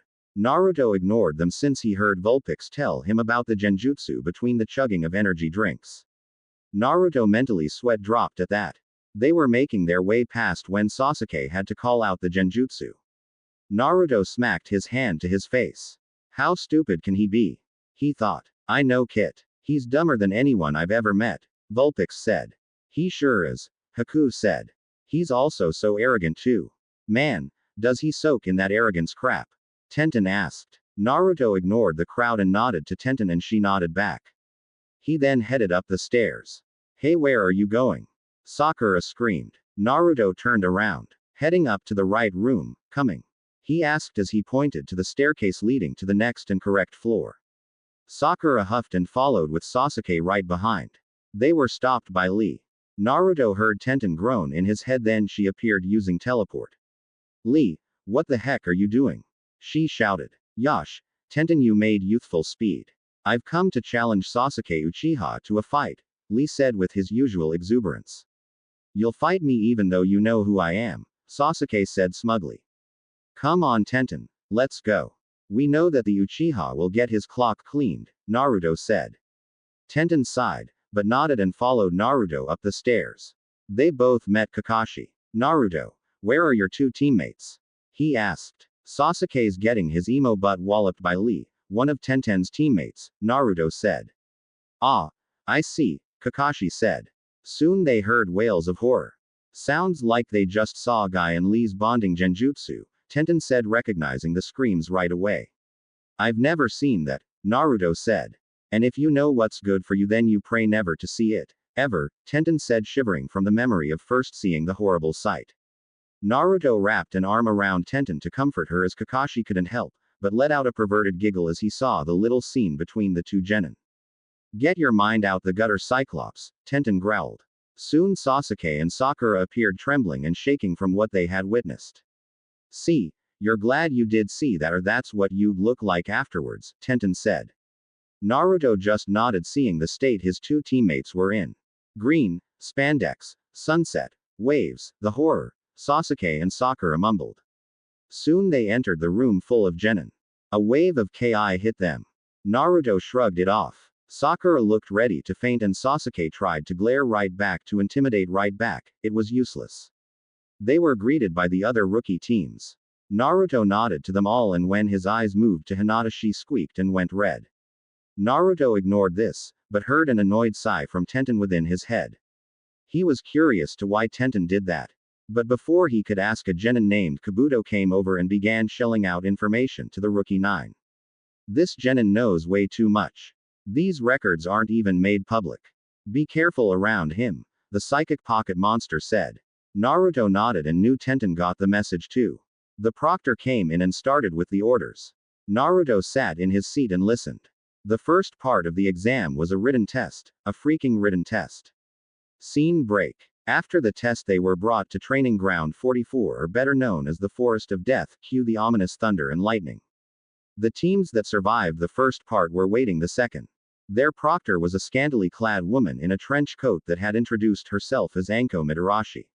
She was standing there looking at the genin with a sadistic smirk on her face. Okay brats, welcome to the Forest of Death, Anko announced. Wild beasts were then heard making all the genin flinch with terror. Or in Sakura's case almost pass out. Anko then went on about the test itself. It was basically a 5-day survival thing. Every team has to collect 2 scrolls, 1 heaven and 1 earth.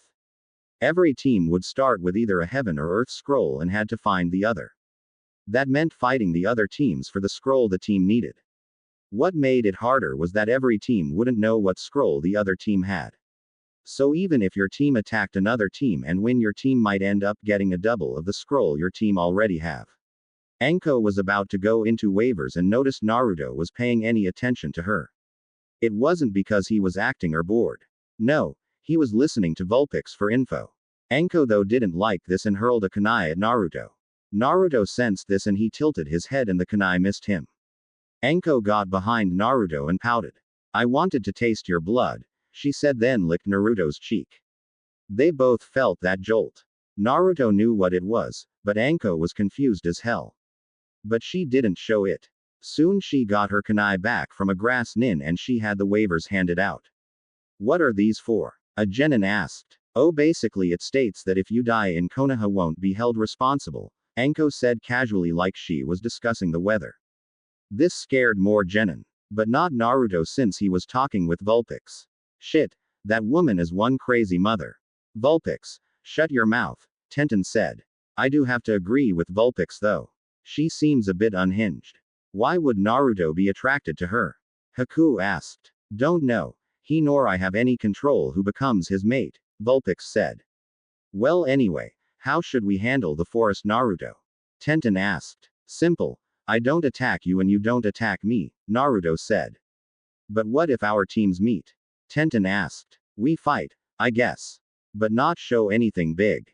Want to keep that stuff secret for later when we have to fight, Naruto said. Tenten nodded. Soon they got their scrolls and Naruto was with his team. Sasuke of course demanded he held the scroll. Naruto grumbled and handed over the scroll over since he didn't want to argue. Soon the buzzer sounded. The second stage of the Chunin exams have begun. Scene break. Team 7 raced through the trees. They then stopped for a breather. What's the plan? Sakura asked looking at Sasuke. We go find a team and get their scroll. I can beat anyone, Sasuke said arrogantly. Naruto said nothing, but in the back of his mind he was developing a throbbing headache. Geez, that's arrogant of him, Haku said. Yeah, he must have the biggest, rustiest pole up his butt, Vulpix said. Vulpix, I don't need that image and besides I think my teammate Neji could rival that, Tenten said. Soon a big gust of wind blew through the forest. Naruto stuck to the tree limb with his chakra. The rest of his team wasn't so lucky and that meant he had to find them. Great. Knowing the Uchiha bastard he's going to be in trouble, Naruto thought. He got no argument there. It took Naruto a while, but he finally found his team. Sasuke was about to hand over their scroll to the pale grass nin. Kit, that ain't a lady. They smells like snakes and I don't mean like a pocket monster snake, but real snakes, Vulpix said. But who smells like snakes? Naruto asked. Only 2. That woman who's the second proctor and Orochimaru, Alakazam said. Shit, then we're doomed, Naruto said. He then teleported to his teammates through several smoke bombs, grabbed the scroll and then teleported himself and his teammates away. Once away from danger, Naruto sighed, but he felt the hairs on the back of his neck raise and he turned to see Orochimaru.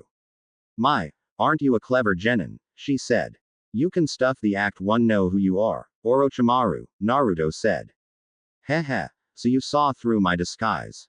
How clever of you. You're not what I expected to be, Orochimaru said as he tore the female face off his own. Sakura looked ready to puke at the sight. Sasuke was faring a bit better. He shakily got up. Guys, we got to get out of here. Orochimaru is an S-rank missing nin and was a part of the legendary Sannin. We're no match for him, Naruto said, getting all of his info from Alakazam. You can't tell me what to do, loser, Sasuke growled. For the Uchiha, he thought this was a worthy challenge. Orochimaru should be on par with his brother, and that meant Orochimaru would be a good test to see where his skills are at. Unfortunately for him, he didn't have the Sharingan, so he was at a more disadvantage. Though he never had a chance at beating a Sannin anyway. Sasuke charged in. Damn it, Naruto grumbled. Sasuke's attempts were pitiful, and Vulpix commented that Orochimaru was just toying with Sasuke. Naruto knew he had to step in. He did some hand signs. Fire blast. A burst of fire came from Naruto's mouth and formed an X with an extra line on the top. It hit Orochimaru, but he turned to mud. I didn't hit him, Naruto mumbled. I've never seen that kind of jutsu. What is it? Orochimaru asked curiously. You'll never learn what I know, snake bag, Naruto said. This of course ticked the snake Sannin off. What did you call me? He asked. You heard me, snake bag, or do you like being called snake belt instead? I think both fit you, since that's all snakes like you are worth. Bags and belts, oh also wallets and boots too, Naruto said. Orochimaru then went into a raging rant about how his cold-blooded brothers and sisters shouldn't be used as clothing or fashion statements. He went on so long that Team 7 left. When he finished, he saw he no longer had his audience. He grumbled about how no cares about snakes anymore and then moved to catch up with them. He still had business. Scene break. Naruto, Sakura and Sasuke were running away, leaping through the trees. That was a stupid thing to do, Uchiha, you could have been killed. Didn't I tell you he was a Sannin? He's way above your level. He was just playing with you, Naruto said. Shut up, loser, Sasuke grumbled. Yeah, Naruto, shut up. Sakura shouted loudly. Great, now you've given away our position, Naruto groused. Sakura shrieked as she charged in and threw a punch at Naruto. Naruto easily dodged it and she fell down, crashing to the forest floor, since they were still tree jumping, and she threw all of her weight into the punch. How the hell did she make it through the academy? Naruto asked aloud. Sasuke had to agree and ponder this too, since even he knew that was completely stupid. Soon Orochimaru appeared. I have you this time. You shall not escape, for I am the great snake Sannin, Orochimaru, the snake man said as he performed some weird kabuki dance, then struck a pose at the end. What the hell was that? Naruto shouted. Only an idiot would do something like that, Vulpix said. Somewhere in Konoha, a white-haired man sneezed. This caused him to be spotted and get beaten by several enraged women, since he was spying on them. Back in the forest, Orochimaru turned to Sasuke. A pity you don't have the Sharingan, but I have a way to give you it and the power you crave, he said. Sasuke stepped forward. I am listening. You can give me power. The power I need to kill Itachi, he said with a crazed look. Orochimaru looked a bit freaked seeing this look. As psychotic as he was, Sasuke was on another level, and that scared him. But he shook his head and then stretched his neck out, ready to latch his mouth onto Sasuke's neck. Naruto saw this and stopped it. He hurled a kunai and Orochimaru had to retract his neck not to get cut. He looked at Naruto. He had to get rid of him first. Loser, what are you doing? Sasuke barked. Saving your. Orochimaru probably wants to give you a hickey or some kind of love bite, Naruto said. This gave time Orochimaru to summon a huge snake. Shit, Naruto muttered. Naruto, I'm coming to help you, Tenten said. No, Tenten, Naruto said. Tenten said nothing and she teleported in as she hurled a barrage of kunai that hit the snake then exploded. Tenten, Naruto said. Tenten got into a fighting stance. My, isn't this interesting? Now where did you come from? Orochimaru asked, completely surprised by Tenten's sudden arrival. Shut it, snake boots, Tenten said, knowing this would incite a reaction from the snake Sannin. It took all of Orochimaru's self-control not to go on another rant about how inhumane it was to use his cold-blooded brothers and sisters to be used as fashion object. Tenten, I told you not to come, Naruto said. I know, but you needed help. We can't beat Snake Belt here, but we can do our best to hold him off and make sure he doesn't give the Uchiha a love bite, Tenten said. Orochimaru's eye ticked hearing Tenten. For questioning his orientation and the other for once again angered for being called a snake belt. He was straight and he hated being thought of as gay. He liked girls just fine. Hell, he had a thing for his teammate Tsunade for God's sake. How come since he never got together with a girl they'd think of him as gay or something? It totally pissed him off. You stay out of this. I need power to kill Itachi. I must have the power. I am an Uchiha and I will have that power. I will love Orochimaru's every night just so I can get this power. Sasuke shouted. He's gay. I knew it, Tenten said. Naruto just nodded. Enough of this, Orochimaru said, ignoring Sasuke wanting to be his lover since that was never going to happen. He then stretched out his neck again to bite Sasuke. This time Naruto hurled several kunais and they exploded before they made contact with Orochimaru's body. This made the snake Sannin get blown back with his neck still extended. His neck wrapped around the tree his body crashed into. What the hell was that? Tenten asked. Explosive tags, Naruto said. Those aren't just explosive tags. They are much stronger than any I've ever used, Tenten said. I tweaked the seals on them and made them better and stronger. Giving them a better boom, Naruto said. Tenten had a secret fetish. She just loved explosions. They got her so hot.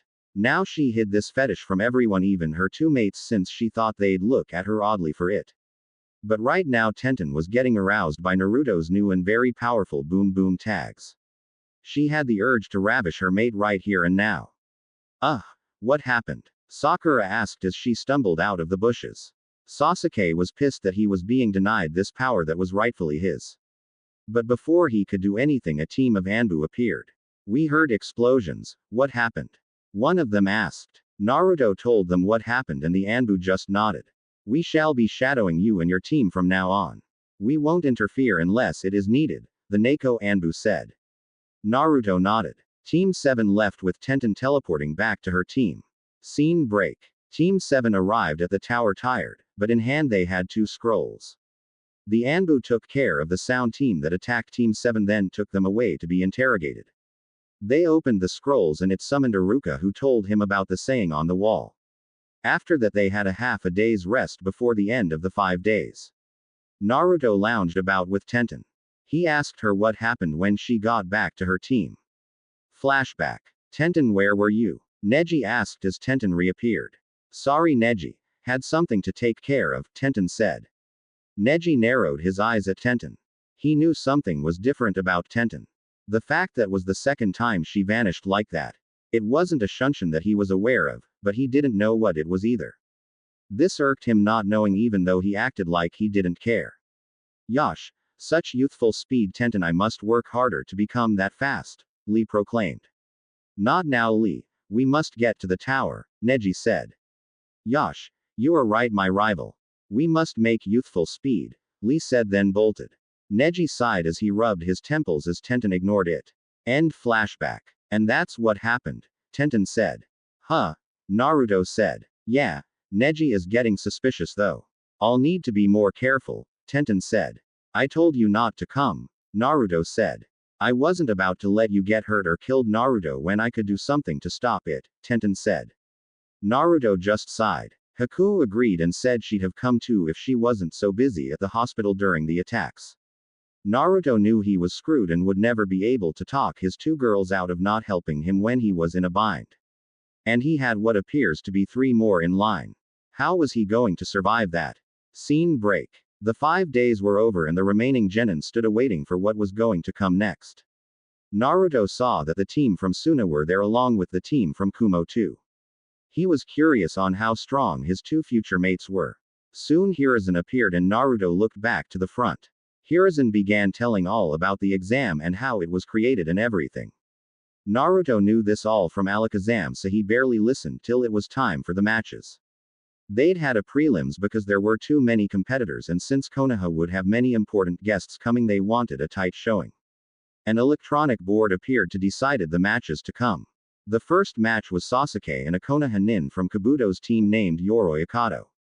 Sasuke found his chakra being sucked away, but he beat Yoroi by using his little shuriken with ninja wire trick, adding his fire jutsu, and burned Yoroi quite badly. After that, the matches were somewhat boring. Naruto looked bored as he watched Sakura fight Ino in an utterly pathetic battle. When the match between Tenten and Tamari came up, Naruto wished her good luck through their connection as well as remind her not to show too much. Tenten and Tamari squared off. Well, I can at least say that this should be a challenge, Tamari said. What do you mean? Tenten asked. Well, unlike those two girls before you, I can tell you actually take your training seriously. So I can't wait to see what you can do, a true kunoichi, Tamari said. Get ready to get your whoop then, Tenten said. Tamari smirked as she pulled her fan out as Tenten pulled out a couple kunai. Begin. Hayate shouted. Tenten threw some kunai to test things out. She knew she had to be careful. She didn't know what Tamari was capable of. Tamari blew the flying kunai away with her fan. So you can use wind jutsus. That leaves me at a bit of a disadvantage, Tenten said. Want to give up? Tamari asked with a smirk. No, not at all. I love a challenge, Tenten said with a grin. Suit yourself, Tamari said with a shrug. Tenten pulled out a few more kunais and she threw them. That trick again? Tamari asked in a bored tone. But the kunais thrown weren't aimed at Tamari, but they hit on either side of her. Tenten activated the exploding tag as the kunais flew past the Suna kunoichi. When they exploded, it sent Tamari flying back due to the explosion. The explosions weren't big since Tenten knew Tamari was one of Naruto's mate and didn't want to hurt her too badly. But this gave Tenten an advantage and she took it. She rushed towards Tamari and using some muscle she yanked Tamari's fan out of her grasp. With the fan gone, they'd be on more even ground. Tenten threw the fan away, then threw several kunai around it. Tamari moved to retrieve her fan. I wouldn't do that if I were you, Tenten said. Why not? Tamari asked, panting. I surrounded your fan with explosive tags. One step close to it and boom. So why don't we settle our match mano a mano, Tenten suggested. Sure. Fine, whatever, Tamari said. The two girls got into their respective taijutsu stances. Above on the balcony, Guy and Lee both shouted about the girls' flames of youth. It annoyed everyone. My god, please shut them up, Vulpix said.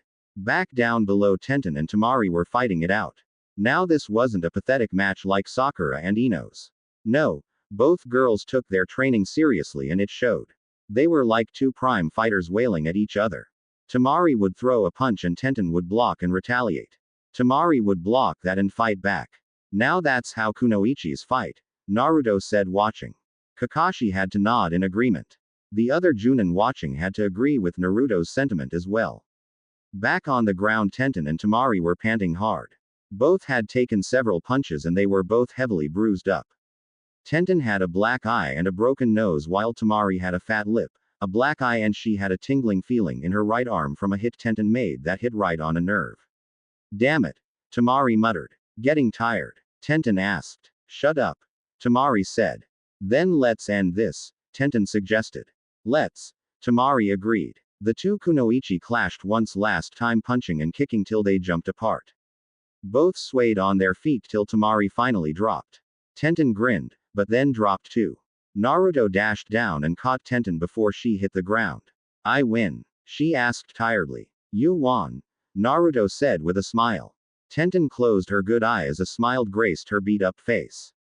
Haku came out and saw the damage the two had done to each other just by their fists and legs and skied. She then began healing Tenten with another medic nin healing Tamari. Temari's fan was grabbed and the kunai removed. She should be fine, Haku said after she finished healing Tenten. Naruto nodded and handed Tenten over to the medic team to be cared for. He got back up to the balcony using teleport. Sasuke glared at Naruto's power. The rest of the matches went on and Naruto watched an interesting one with Samui facing off against a grass nin. Samui used her Tonto and cut up the jerk who griped about fighting a girl. Samui ended the match by placing the edge of her Tonto to his crotch. Her blue eyes ice cold. Yield, she said in a cold tone. After that it was Naruto's match against Kiba. Yahoo! I get the dead last. This is going to be easy, the Inuzuka shouted. The match started and Naruto stood there stone-faced. What? No bragging, Naruto? Kiba asked. I've learned that the loudmouths are the first to die, Naruto said. This pissed Kiba off and he charged forward with a yell. Kurenai tried to yell at Kiba that it was a trap, but it was too late. As soon as Kiba was close, Naruto exploded. He had learned the exploding clone jutsu a while back. Kiba went flying back and slid to the ground roughly. He got up and wiped the blood from his mouth. What the hell was that? He asked as his ears rang from the explosion. Just a taste of what you'll get, biscuit bits, Naruto taunted. My bits aren't the size of dog biscuits. Kiba shouted. Oh, so they are the size of kibble bits? Naruto asked calmly. Yes, no, damn it, Kiba said. There was titters of laughter as they watched the match. How do you even know what my bits look like, you gay or something? Kiba taunted back. No, I just figured since you've got what I assume a tiny brain that it would match your bit size, Naruto said calmly. Hey, I am smart, Kiba said. Whatever, so let's get back to me beating your butt, shall we? Naruto said. This had everyone look up and see Naruto was hanging upside down on the ceiling. The Chunin wondered why they hadn't seen or sensed Naruto before. Hey, get down here so I can beat you, Kiba shouted. A kibble bit-sized mutt says what? Naruto said. What? Kiba said. Everyone watching had to laugh at this, though a few tried to smother their laughter. My point exactly, Naruto said with a grin. Okay, that's it. Come on, Orochimaru, let's go. Orochimaru? Kiba asked. Oh, him. I caged him while we talked, Naruto said. Kiba turned to see Orochimaru in a pink doggy carrier. The one holding the carrier was a Naruto clone and the carrier was a hanged clone. It was found that Naruto's clones couldn't use pocket monster attacks, so that meant the clones had to use the chakra Naruto expelled to make the clones and other jutsus. You bastard, give me back Orochimaru, Kiba shouted. You'll get him back, after the match. Now let's get back to it, Naruto said. He then relinquished the chakra from his feet and fell to the floor and flipped in the air and landed perfectly on the ground. Kiba growled and charged at Naruto. Naruto dodged and evaded all of Kiba's attacks. Up in the balcony, Kurenai looked at Kakashi. What have you been teaching your students, Kakashi? She asked. I have no clue. I know I didn't teach him that, Kakashi said, surprised at seeing Naruto fight. Well, he's doing a fine job. He's using the Inuzuka's anger against him, making him sloppy. He sure knows what buttons to push, a smoking bearded Chunin said. Back down on the field, Naruto was getting bored. Kiba was attacking Naruto, though not of the attacks had come close since Naruto easily evaded each one. Ah, come kibble bits, is that the best you got? He asked with a yawn. Kiba pulled out a kunai and charged in for a kill shot. Naruto moved quickly and grabbed Kiba's wrist and snapped it. Kiba howled in pain as he felt the bone break. Naruto then pulled that arm back and pinned it while he pulled a kunai out himself and held the edge to Kiba's neck. Yield, Naruto said. Kiba was in pain and his face was marred with it. Kiba is unable to continue. Naruto wins, Hayate declared. Naruto let Kiba go and Haku came out and sighed as she looked at the damage. You didn't hurt him too bad, Naruto, why's that? Haku asked. Didn't want to. Kiba's a nice guy. Loud and annoying like I used to be, and he smells like dog piss and shit most of the time, but he's a good guy, Naruto said. Haku just mentally nodded. Naruto teleported back up to the balcony. Naruto, where did you learn all that? Kakashi asked. I trained, and trained hard. Since I got none from you, I had to do it all myself, Naruto said. The rest of the matches went on and Naruto growled and glared as he saw Neji beat Hinata. He wanted to go down and beat Neji to a pulp, but Haku and Tenten stopped him. Naruto also watched how Gaara beat Lee. Tenten saw this too since she was allowed back up to the balcony. She stood next to Naruto with his arm around her. She felt sorry for Lee since it looked like this could end his shinobi career. Soon the matches were over and everyone was lined up awaiting what would happen next. They drew numbers and that would determine who they'd face in the finals. Tenten was matched up with Shikamaru, who grumbled how troublesome it will be fighting a girl. Thankfully Tenten didn't hear this or she'd be starting the match quite early. Sasuke was matched with Neji and Naruto facing Gaara. After that they were told they had a month to prepare, then were dismissed. Once out of the forest of death, Naruto was with Haku and Tenten as they figured out what to do next. Well, since we're both in the finals, that means we shouldn't train close to each other since we might face one another, Tenten said. Yeah, plus I need to work really hard to beat Gaara, Naruto said. I'm still not happy about that one, Haku said frowning. I'll be fine, Haku, Naruto said. Haku wanted to believe this, but she was still worried since she had seen what had happened to Lee and didn't want that to happen to Naruto. Tenten felt the same as Haku, but tried to hide it better than Haku, but you could see it in her eyes. Don't worry. Vulpix will help me train, Naruto said. Yeah, I guess, Tenten said. Naruto sighed. Scene break. Naruto was figuring out how he'd train when Kakashi appeared. What do you want, Kakashi? Naruto asked. Naruto, I want to tell you that. I know. You'll be training the Uchiha with his match against the Hyuga. I'll have to be on my own since you don't think I'd stand a chance against Gaara anyway, Naruto said. Kakashi was shocked at this and he didn't know what to say. Well, now that we've got all cleared up, then let me go about and train myself while you go back and teach the emo Uchiha whatever you want, Naruto said, then teleported away, leaving Kakashi standing there. Scene break. Naruto was in the training ground getting ready to train. That was a bit harsh, Naruto, Haku said. I know, but I really didn't want to deal with that. So I did it quickly. Like peeling off a band-aid, Naruto said.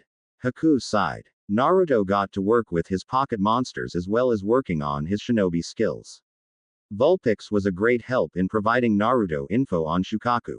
Okay, Kit. Shukaku is one messed up mother fu, well, you know what I mean. He's insane in the entire membrane, Vulpix said. Once I caught him doing the Macarena in a huge bowl of fruit salad that Nibby had prepared. Boy, was Nibby pissed at this since she worked on that all day. Anyway, getting sidetracked. The point is to be on watch for whatever Shukaku will do. But he's sealed like you, Vulpix. Won't I have to deal with his Jinchuriki more than Shukaku? Naruto asked. Yeah, I guess, but best be prepared for both. Who knows how sane that boy is withholding Shukaku for so long, Vulpix said. Okay, so what should I work on first? Naruto asked. You need to focus on your water attacks. Insomnia boy seems to like use sand as an offense and defense. Soak up all his sand and it will be useless, Vulpix said. But water attacks aren't my strong suit since you're a fire type and I am more adept to use those than water ones, Naruto said. That's why we've got a month to work on it. So chop chop, Vulpix said. Naruto sighed as he summoned the right pocket monsters out. This was going to be a long month. Scene break. Tamari wasn't happy as she was walked around with nothing to do. She didn't make the finals. It hurt since she knew she was good, but she had to give credit to her opponent for being smart and taking away her fan. She now found how vulnerable she was without it. That meant she had to work on keeping it on her as well as to fight without it if she ever lose it again. With those thoughts in mind, she began to think of why she was in Konoha. The invasion. She wasn't totally sure why her father wanted to attack Konoha, but she knew the Wind Daimyo had cut their missions in half and gave most of the more lucrative ones to Konoha. She could understand the reasons, but wasn't sure if it was the right decision. She sighed as kept walking, then she bumped into someone and was knocked down. HMPH, sorry for that. Tamari looked up to see it was Naruto looking down at her. She couldn't help but just stare at Naruto. Naruto had finished with a hard training session and was sweaty. He had taken off his jacket and it showed off his tight and sweat-soaked black t-shirt. He looked so good that Tamari licked her lips. Are you okay? Naruto asked. This jarred Tamari out of her stupor. Sorry, I am all right, she said, blushing like mad. She had never acted like this with a boy before. Granted, all the boys in Suna were afraid of Gaara and never even made a move on her. Not to mention she was a daughter of a cage. But no guy had made her stare before, not even the guys she saw when she was on missions. Here, let me help you up, Naruto offered as he held out his hand. Tamari took Naruto's hand and she gasped as she felt the jolt when their skin touched. Naruto hauled her up feeling the same jolt, but was used to feeling it so he didn't react like Tamari did. Once standing up, Tamari didn't want to let go of Naruto's hand, but did with great reluctance. She then noticed how close she was to Naruto and was nervous. She had never been so close to a boy before and wasn't sure what to do. As for Naruto, he wasn't sure if he should offer Tamari the contract now or later. He also looked Tamari over pretty good since he didn't the last few times. She had dirty blonde hair done up in 4 pigtails. He thought it looked different, but fit her. She had teal green eyes that gave her some exoticness. She wore a light blue battle kimono that Naruto really liked on her. Her battle fan was not on her since it was back in her room. So, where were you going? Naruto asked. I was, just, taking a walk, Tamari said. She couldn't believe how tongue-tied she was right now. This wasn't how she usually was. She was usually firm, decisive, stubborn and Kankuro would throw in hot-headed. But she was none of those things as she stared at Naruto, into his blue eyes. She was acting like a schoolgirl. A walk, huh? Well, I just took a break from training and getting something to eat. Want to join me? Naruto offered. A part of Tamari wanted to say no since Naruto was going to be an enemy, but that was a minority in her mind. The majority of her mind shouted loudly, and I mean loudly a big huge yes. She so wanted to have lunch with Naruto, to be near him. She had never eaten with a boy before and this might be the last chance to do so. Eating with her brothers of course don't count. SSSS sure that sounds good, Tamari uttered out. Great. I know a nice little cafe close by, Naruto said still totally oblivious to how Tamari was acting. He then took her arm gently and Tamari blushed brightly as she was led away by Naruto. Vulpix was laughing his off. He couldn't believe how much Naruto was turning into a ladies' man. An oblivious ladies' man, but a ladies' man nonetheless. He rooted for Naruto too. He couldn't wait to see what happened next. At the cafe Naruto and Tamari found a table and sat down. They looked at the menus with Tamari sneaking glances at Naruto every once in a while. What neither knew was there was someone else there. It so happened to be Haku. She was on break from the hospital and was eating lunch herself. She saw Naruto and was about to call him over to join her, but saw Naruto was with someone and decided to have some entertainment with her meal instead. She knew that this was one of Naruto's future mates. So Tamari, what's Suna like? Naruto asked. Why do you want to know? Tamari asked, becoming defensive. You don't have to tell me any secrets. I just want to know the general things. Besides, Suna and Konoha are supposed to be allies. So you don't have to treat me as an enemy, Naruto said with a smile. Tamari lowered her defense just a smidge. And that smile, it just melted her insides into goo. She couldn't believe how much this boy was affecting her. Haku, whose table was close enough to hear the talk, was curious to what Naruto was doing and wondered if she should back Naruto up, but decided that wouldn't be as fun. Besides, she heard from Tenten about his dates with her and wondered how Naruto acted on dates. She knew she'd need to talk to Naruto about giving her some dates since they never went out at all. Training doesn't count. Well, Suna is in the desert so it's all day, but cool at night. Then there's the occasional sandstorm that blows in, Tamari said after finally rebooting her brain since Naruto's smile deactivated for a moment. Naruto nodded. Soon the waiter came by and they ordered. Konoha can get hot too, but not as bad as Suna I think, Naruto said. We don't have stress in Suna unlike Konoha. Though I love the cold showers here. In Suna cold water is precious. Well, all water is precious and at times when there's a shortage or something we have to limit our water consumption, Tamari said. Never had that. It must be rough, Naruto said. It is, Tamari sighed. So the two talked about their childhoods though kept things general really. Nothing specific. Haku watched this all and could see the attraction Tamari had for Naruto and wondered how much was from her being Naruto's mate and how much was natural. She could see Tamari was blushing and would fiddle with her napkin in a nervous manner. Then there was Tamari stuttering every now and then as she talked to Naruto like she couldn't get the words out right since she was so flustered. It was quite amusing. Was Naruto that much of a charmer to make such a tough Suna kunoichi like Tamari act all girl-like? Haku wasn't sure, but what she saw from Tamari she knew Tamari wasn't a fangirl at all. That thought made her giggle. Naruto and Tamari had their meals then parted ways. Tamari walked away floating. As for Naruto he walked back so he could get back to training. So you and that Suna kunoichi were quite chummy at lunch, Haku said. Hey Haku, were you listening in? Naruto asked figuring Haku decided to eavesdrop on his lunch with Tamari. Nope. I got a front row seat since I was in the same cafe, Haku said. What? Why didn't you say anything? Naruto asked. I didn't want to spoil the moment I guess. So what do you think of Tamari? Haku asked. She's nice. She's tough and isn't a fangirl. She's like you and Tenten in that regard, Naruto said. That and she was staring at you like a piece of meat too, Haku added in. What? Naruto said confused. You didn't notice? Haku asked. Naruto shook his head mentally. Haku sighed and mumbled about oblivious boys. She's right, Naruto. You're one smooth oblivious ladies man, Vulpix said, chiming in. Not you too, Naruto groaned. Yes, me too. Since Haku is right, Vulpix said. Thank you, Vulpix, Haku said. Anything for one of Naruto's mates, Vulpix said. Naruto sighed and switched off, so to speak. He needed to train, and that meant he couldn't talk to them. He summoned his pocket monster trainers. Okay, let's get back to where we left off, he said. Scene break. Haku had a grin on her face as she prepared for her date with Naruto tonight. She had talked to Naruto about and Tenten decided to weigh in too. And Naruto lost 2-1. So he was taking Haku out even if he didn't want to. Though he never said he didn't want to. He just didn't think he would have time since he was training, but Haku wanted her date and sadly he wasn't one to deny one of his girls something. Vulpix of course made a whipping sound at this.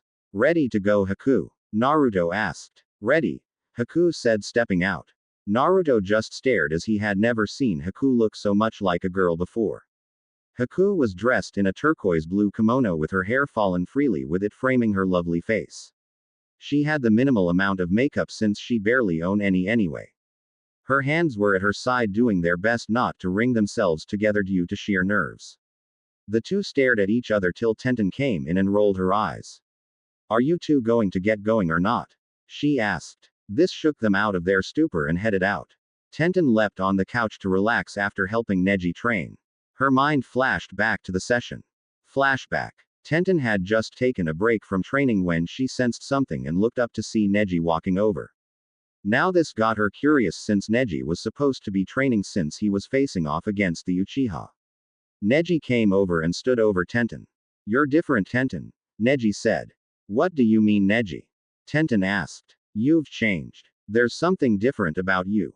You are hiding something. I know it, Neji said as he focused his gaze on Tenten. Tenten shifted slightly under that hard gaze. There's nothing different about me, Neji, she said. There is, and I am going to find out what it is, Neji said. Tenten said nothing, but she was worried.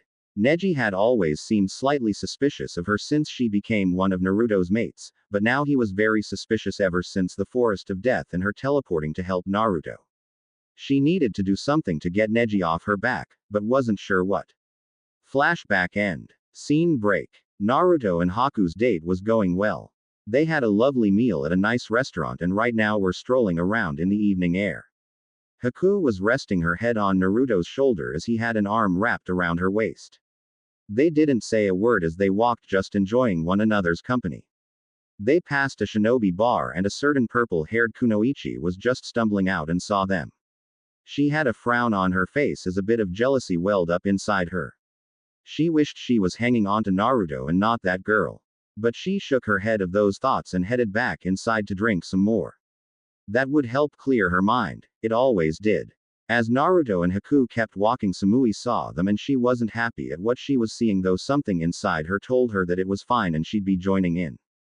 But she ignored this part and walked away since she was tired from training so late. The couple got back late and Haku gave Naruto a kiss goodnight before heading to her room. Naruto smiled and went off to bed himself. Scene break. Naruto was back to training when he found someone he didn't expect waiting for him. Samui, what are you doing here? Naruto asked. I am here because something is drawing me to you. I don't know what it is, but I want to figure it out since it has been distracting me and being distracted is very uncool, Samui said. Okay, Naruto said. Now tell me, why I am attracted to you. This has never happened to me before. So you must be the reason, Samui said. Her gaze was piercing with those cool blue eyes. Naruto stared right back. Neither moved for a while, then Naruto did some hand signs and a contract appeared. You want answers, you'll have to sign this, he said. Samui raised an eyebrow at this, but signed it. She then felt an intense headache hit her. She fell off her feet, landing on her rump. She held her head with her eyes closed as she tried to battle the mental menace. What did you do to me? She hissed in pain. Yeah, that's supposed to happen, Naruto said casually. And yet you didn't warn me, Samui said coolly, trying to glare at Naruto, but the headache she was feeling prevented the glare to be anywhere near effective. Naruto shrugged. Soon the headache cleared and Samui was surprised at the new information she had in her mind. She had never heard of pocket monsters, but now she knew them like she always did and knew how to summon them too. She looked up at Naruto. Okay, now for the explanation, Naruto said as he saw the look of shock in Samui's eyes. Meaning she had gotten all the info she needed. He then summoned Vulpix. Hey! The Vulpine pocket monster greeted. Samui felt something well up inside her. She tried, and she really tried to fight it, but it was like trying to paddle up a waterfall. She finally snapped and lunged at Vulpix with such speed that the red kitsune didn't even have time to react to get out of the way. She pulled the little fox into a big tight hug, squeezing the life out of the pocket monster. Her face buried into the soft and furry coat. Naruto just stood back looking amused. Vulpix left he was being squeezed by an arbic or something as his face was being smothered by Samui's very generous bust. Finally he was let go. Samui looked totally embarrassed with herself in the way she acted since she had never acted like this before. Vulpix was on the floor gasping for breath. Once again my mistress, I welcome your embrace and your sweet fair air, Vulpix said. After that Vulpix explained to Samui what she was getting into. Samui was shocked at what was going to happen. She was now one of Naruto's mates. She couldn't believe it. Now she wasn't totally against this since Naruto wasn't that bad looking. He was actually quite handsome, but that was besides the point. She didn't like she had no control over this. She was now pretty much married to Naruto with the signing of the contract. She wasn't really sure what to think of that. This isn't cool, but it's not uncool, Samui said. Okay. So let's see what your type is, Naruto said. Samui was shown the hand signs and she did them. A plume of smoke and then a figure appeared. It was yellow with black markings all over. It was big and had red eyes. Who has summoned me? It asked. Hey Electivire. How's it going? Vulpix greeted. Hello Vulpix. Electivire said. Introductions were made and Samui was surprised that she could use pocket monster moves and they didn't require any chakra at all. Alakazam then came and created a mind link to Naruto and the rest of his mates. Tenten and Haku greeted and welcomed Samui into the fold. This was a big change for Samui and she wasn't sure what to say or do. Since you're now one of my mates, that makes you an Uzumaki and a part of my clan, Naruto said. Oh, Samui said. Yeah, Naruto said. Alakazam appeared with the paperwork and after some signatures it was all settled. Samui was now an Uzumaki. She had no idea how she was going to explain this to Karui and Omoi, let alone her sensei and Raikage. Scene break. In Kumo, the Raikage was in his office muttering under his breath about all the paperwork he had to do. He didn't even notice a new piece had appeared on his pile till he took it off the pile and signed it. He then placed in the pile of those finished. But before he went to grab another form he had to sign something niggled in the back of his mind. He grabbed the form he just signed and read it. His eyes went wide as saucers. What? His shout was heard throughout the village. Scene break. Naruto was walking back home from training when he heard something. He saw a man crouched down. Naruto frowned since the man seemed to peeking into a fence and that fence just so happened to be the fence that blocked the view of the hot springs on the girl's side. Haku. Tenten, Naruto called. Yes Naruto. Both girls answered. Are either of you in the hot springs? Naruto asked. No, I am just finishing up at the hospital, Haku said. I am heading home right now, Tenten said. Okay. Just wanted to know, Naruto said. Both girls were confused by this, but decided to let it go, for now. Naruto pulled out a new invention of his. It was a kunai with fuinjutsu runes carved into it. This saved on using fuinjutsu paper. Naruto hurled the kunai right under the guy's butt. A boom was heard and the man flew up in the air and fell right into the hot springs. There were shrieks and screams, but then they changed into angry roars. The man was heard screaming in pain in high girly pitches. Naruto then walked off whistling. He was close to getting home when the man appeared. Why the hell did you do that, brat? He asked. Because it's not polite to spy on girls when they are bathing, Naruto said. I wasn't spying. I was doing research, the man said. Naruto said with heavy skepticism. I was. the man said firmly. Whatever. I got to go. See ya, pervert. Naruto said. My name isn't pervert, the man said. Then what is it? Naruto asked. He then regretted asking this since the man did the oddest dance he had ever seen. I am the great hermit sage from MT. Myoboku. I make all women swoon at my feet, men tremble at the sound of my name. I am the amazing, the greatest. I am one of the legendary Sannin, Jiraiya. The man, Jiraiya finished off his dance by summoning a toad and posing with it. Naruto just blinked. This guy's a nutcase, Haku said. I agree, Samui said. I thought my sensei was odd. This is a whole nother can of worms, Tenten said. So brat, what's your name? Jiraiya asked. Naruto Uzumaki. Naruto said. Jiraiya looked Naruto up and down then nodded. Say kid, how'd you like be trained by me? He asked. Sorry, but I was told never to talk to strange perverted hermits, Naruto said. Hey kid, I am a Sannin, you know what that means, Jiraiya said. Naruto nodded. Then you know I trained the fourth, Jiraiya said. This guy trained my dad, Naruto thought. Thanks, but no thanks, Naruto said then turned to walk. Jiraiya frowned and decided to follow Naruto. He was shocked to see Naruto living in his family compound. He then saw Naruto had two other girls there. He began to giggle in a perverted fashion as he fished out his notebook, but before he could even start writing, a purple blur came out of nowhere. Hey, what the? The purple monkey-like animal swung around and Jiraiya saw it had two tails and knew none of his sensei's summons were monkeys with two tails or was even the color purple. Thank Ambipom, Naruto said taking the notebook from the purple monkey. Hey kid, that's mine, Jiraiya said coming out of the tree. And you know you shouldn't be spying on someone's private property. I could alert the Anbu, Naruto said as he burned the book. Jiraiya cried over his lost research. Naruto, who's outside? Tenten came out followed by Haku. They saw Jiraiya on his knees now performing funeral rites to his burnt notebook wearing traditional funeral garb. Naruto stood there utterly perplexed. Naruto, is this the guy you showed us in your memories? Haku whispered into Naruto's ear. Naruto nodded. What's he doing here? Tenten asked. Not sure, Naruto said. Jiraiya then sprang up peeling off his funeral garb and back to his usual clothes. Right, brat, how are you able to live here? There are seals all over the place, the Sannin asked. It's mine since my parents left it to me, Naruto said. Your parents, Jiraiya said as he looked Naruto over carefully. So this is my godson. Huh, not what I was expecting, but it seems like he's already got two girls living with him.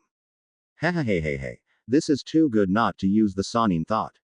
Meanwhile, Jiraiya's facial expression was one of a very perverted one as he giggled on and off. Haku glared at Jiraiya and did some hand signs. Ice beam, she said. An icy blue beam came out of her palm and froze Jiraiya's groin. Ah, cold. The Sannin screamed. Serves you right, pervert, Haku growled. I am not a pervert, Jiraiya said. Oh, then what are you? Tenten asked. I'm a super pervert, Jiraiya exclaimed loudly and proudly. And he's proud of this fact, the three pocket monster summoners thought. Again, why are you here? Tenten asked. So you're Naruto Uzumaki, huh? Jiraiya asked. How do you know me? Naruto asked as he shifted into a defensive stance. Haku and Tenten did the same, though they both knew that they couldn't take down a Sannin. But they'd try if he tried to take Naruto from them. I am your godfather, brat, Jiraiya said. You've got to be kidding, Naruto said. Scene break. Samui sighed. She had returned to her hotel room. Her mind a whirl with all that had happened. Her life had changed completely and she didn't know how to take it really. Hey Samui, where have you been? Karui asked. Just out, Samui said. Karui furrowed her brow and then turned to Omoi, who was just sucking on his lollipop. Aren't you curious to what's going with her? The redhead asked. Omoi looked up and saw Samui was lost in thought, which wasn't something you'd regularly see Samui in. Her cool demeanor wasn't on at all. Samui's eyes now seemed to be out of focus, like she was in a trance or something. At the moment she was listening to what was going on with Naruto through the mental link they had. He then turned to Karui and opened his mouth. Nut Karui stopped him. On second thought, I don't want to know what you're thinking, she said. Omoi did nothing as he went back to sucking on his lollipop. Scene break. After Naruto was over his shock of Jiraiya being his godfather and all. Naruto, Haku, Tenten and Jiraiya were in the living room. Haku had made some tea for them all. Jiraiya had been caught up on what had happened and was shocked hearing it all. How do I know this isn't just a joke? The Sannin asked. Ask the old man, he knows all about it, Naruto said. Jiraiya decided to do just that. He needed a good drink too. Tea wasn't helping at all. So, you're a pocket monster summoner, which makes you able to summon creatures called pocket monsters. You can use them in battle and you also have the ability to use pocket monster attacks, the Toad Sannin said. Naruto and his two mates nodded. And you already have 3 mates and it seems you got 2 more waiting that you haven't gotten to sign the contract, Jiraiya said. Yeah, that's about it, Naruto said. Jiraiya pinched his nose. He had heard and seen many things in his life, but this took the cake big time. Okay, I am going to see Sensei to verify your story, he said. He then left. Scene break. Hiruzen was happy. He had finished with all the paperwork he had today. He was relaxing sitting back reading his favorite book. Yo Sensei. Hiruzen looked to see Jiraiya sitting on the windowsill. Ah Jiraiya. Welcome, he said. Yeah, so what's going on with my godson and him living in his parents' place? I thought you had a plan of some kind on when you'd tell him about his parents and give him their belongings. Jiraiya asked. Ah yes, well that plan fell through, Hiruzen said with a sigh. Jiraiya quirked an eyebrow. So Hiruzen told Jiraiya everything that had happened with Naruto. Jiraiya couldn't believe it really, but hearing it from his old sensei he'd have to believe it since his sensei. Unbelievable, the Toad Sage said shaking his head. Yes, I was quite shocked too. But Naruto has always shown he can do the impossible at times, Hiruzen said. I guess, so he's got a couple girls that are his mates and he'll get a few more too, Jiraiya said. Yes, Hiruzen said. Jiraiya then giggled as he pulled out a notepad and began jotting down notes. Oh this is so good, so good. Pure gold, he said giggling pervertedly. Hiruzen just sighed. Scene break. That night Naruto, Tenten and Haku were resting after eating dinner when Alakazam appeared. I have news about the Uchiha clan, he said. Really? What is it? Tenten asked. Clans have to be made up with 3 or more members to be called a clan in Konoha, Alakazam said. That means the Uchiha clan isn't a clan anymore since it isn't in accordance with the law, Tenten said. Yes, Alakazam said. What can we do with this information? Haku asked. Not sure really, but it might come in handy later, Naruto said. I guess, but we should get back to training, Tenten said.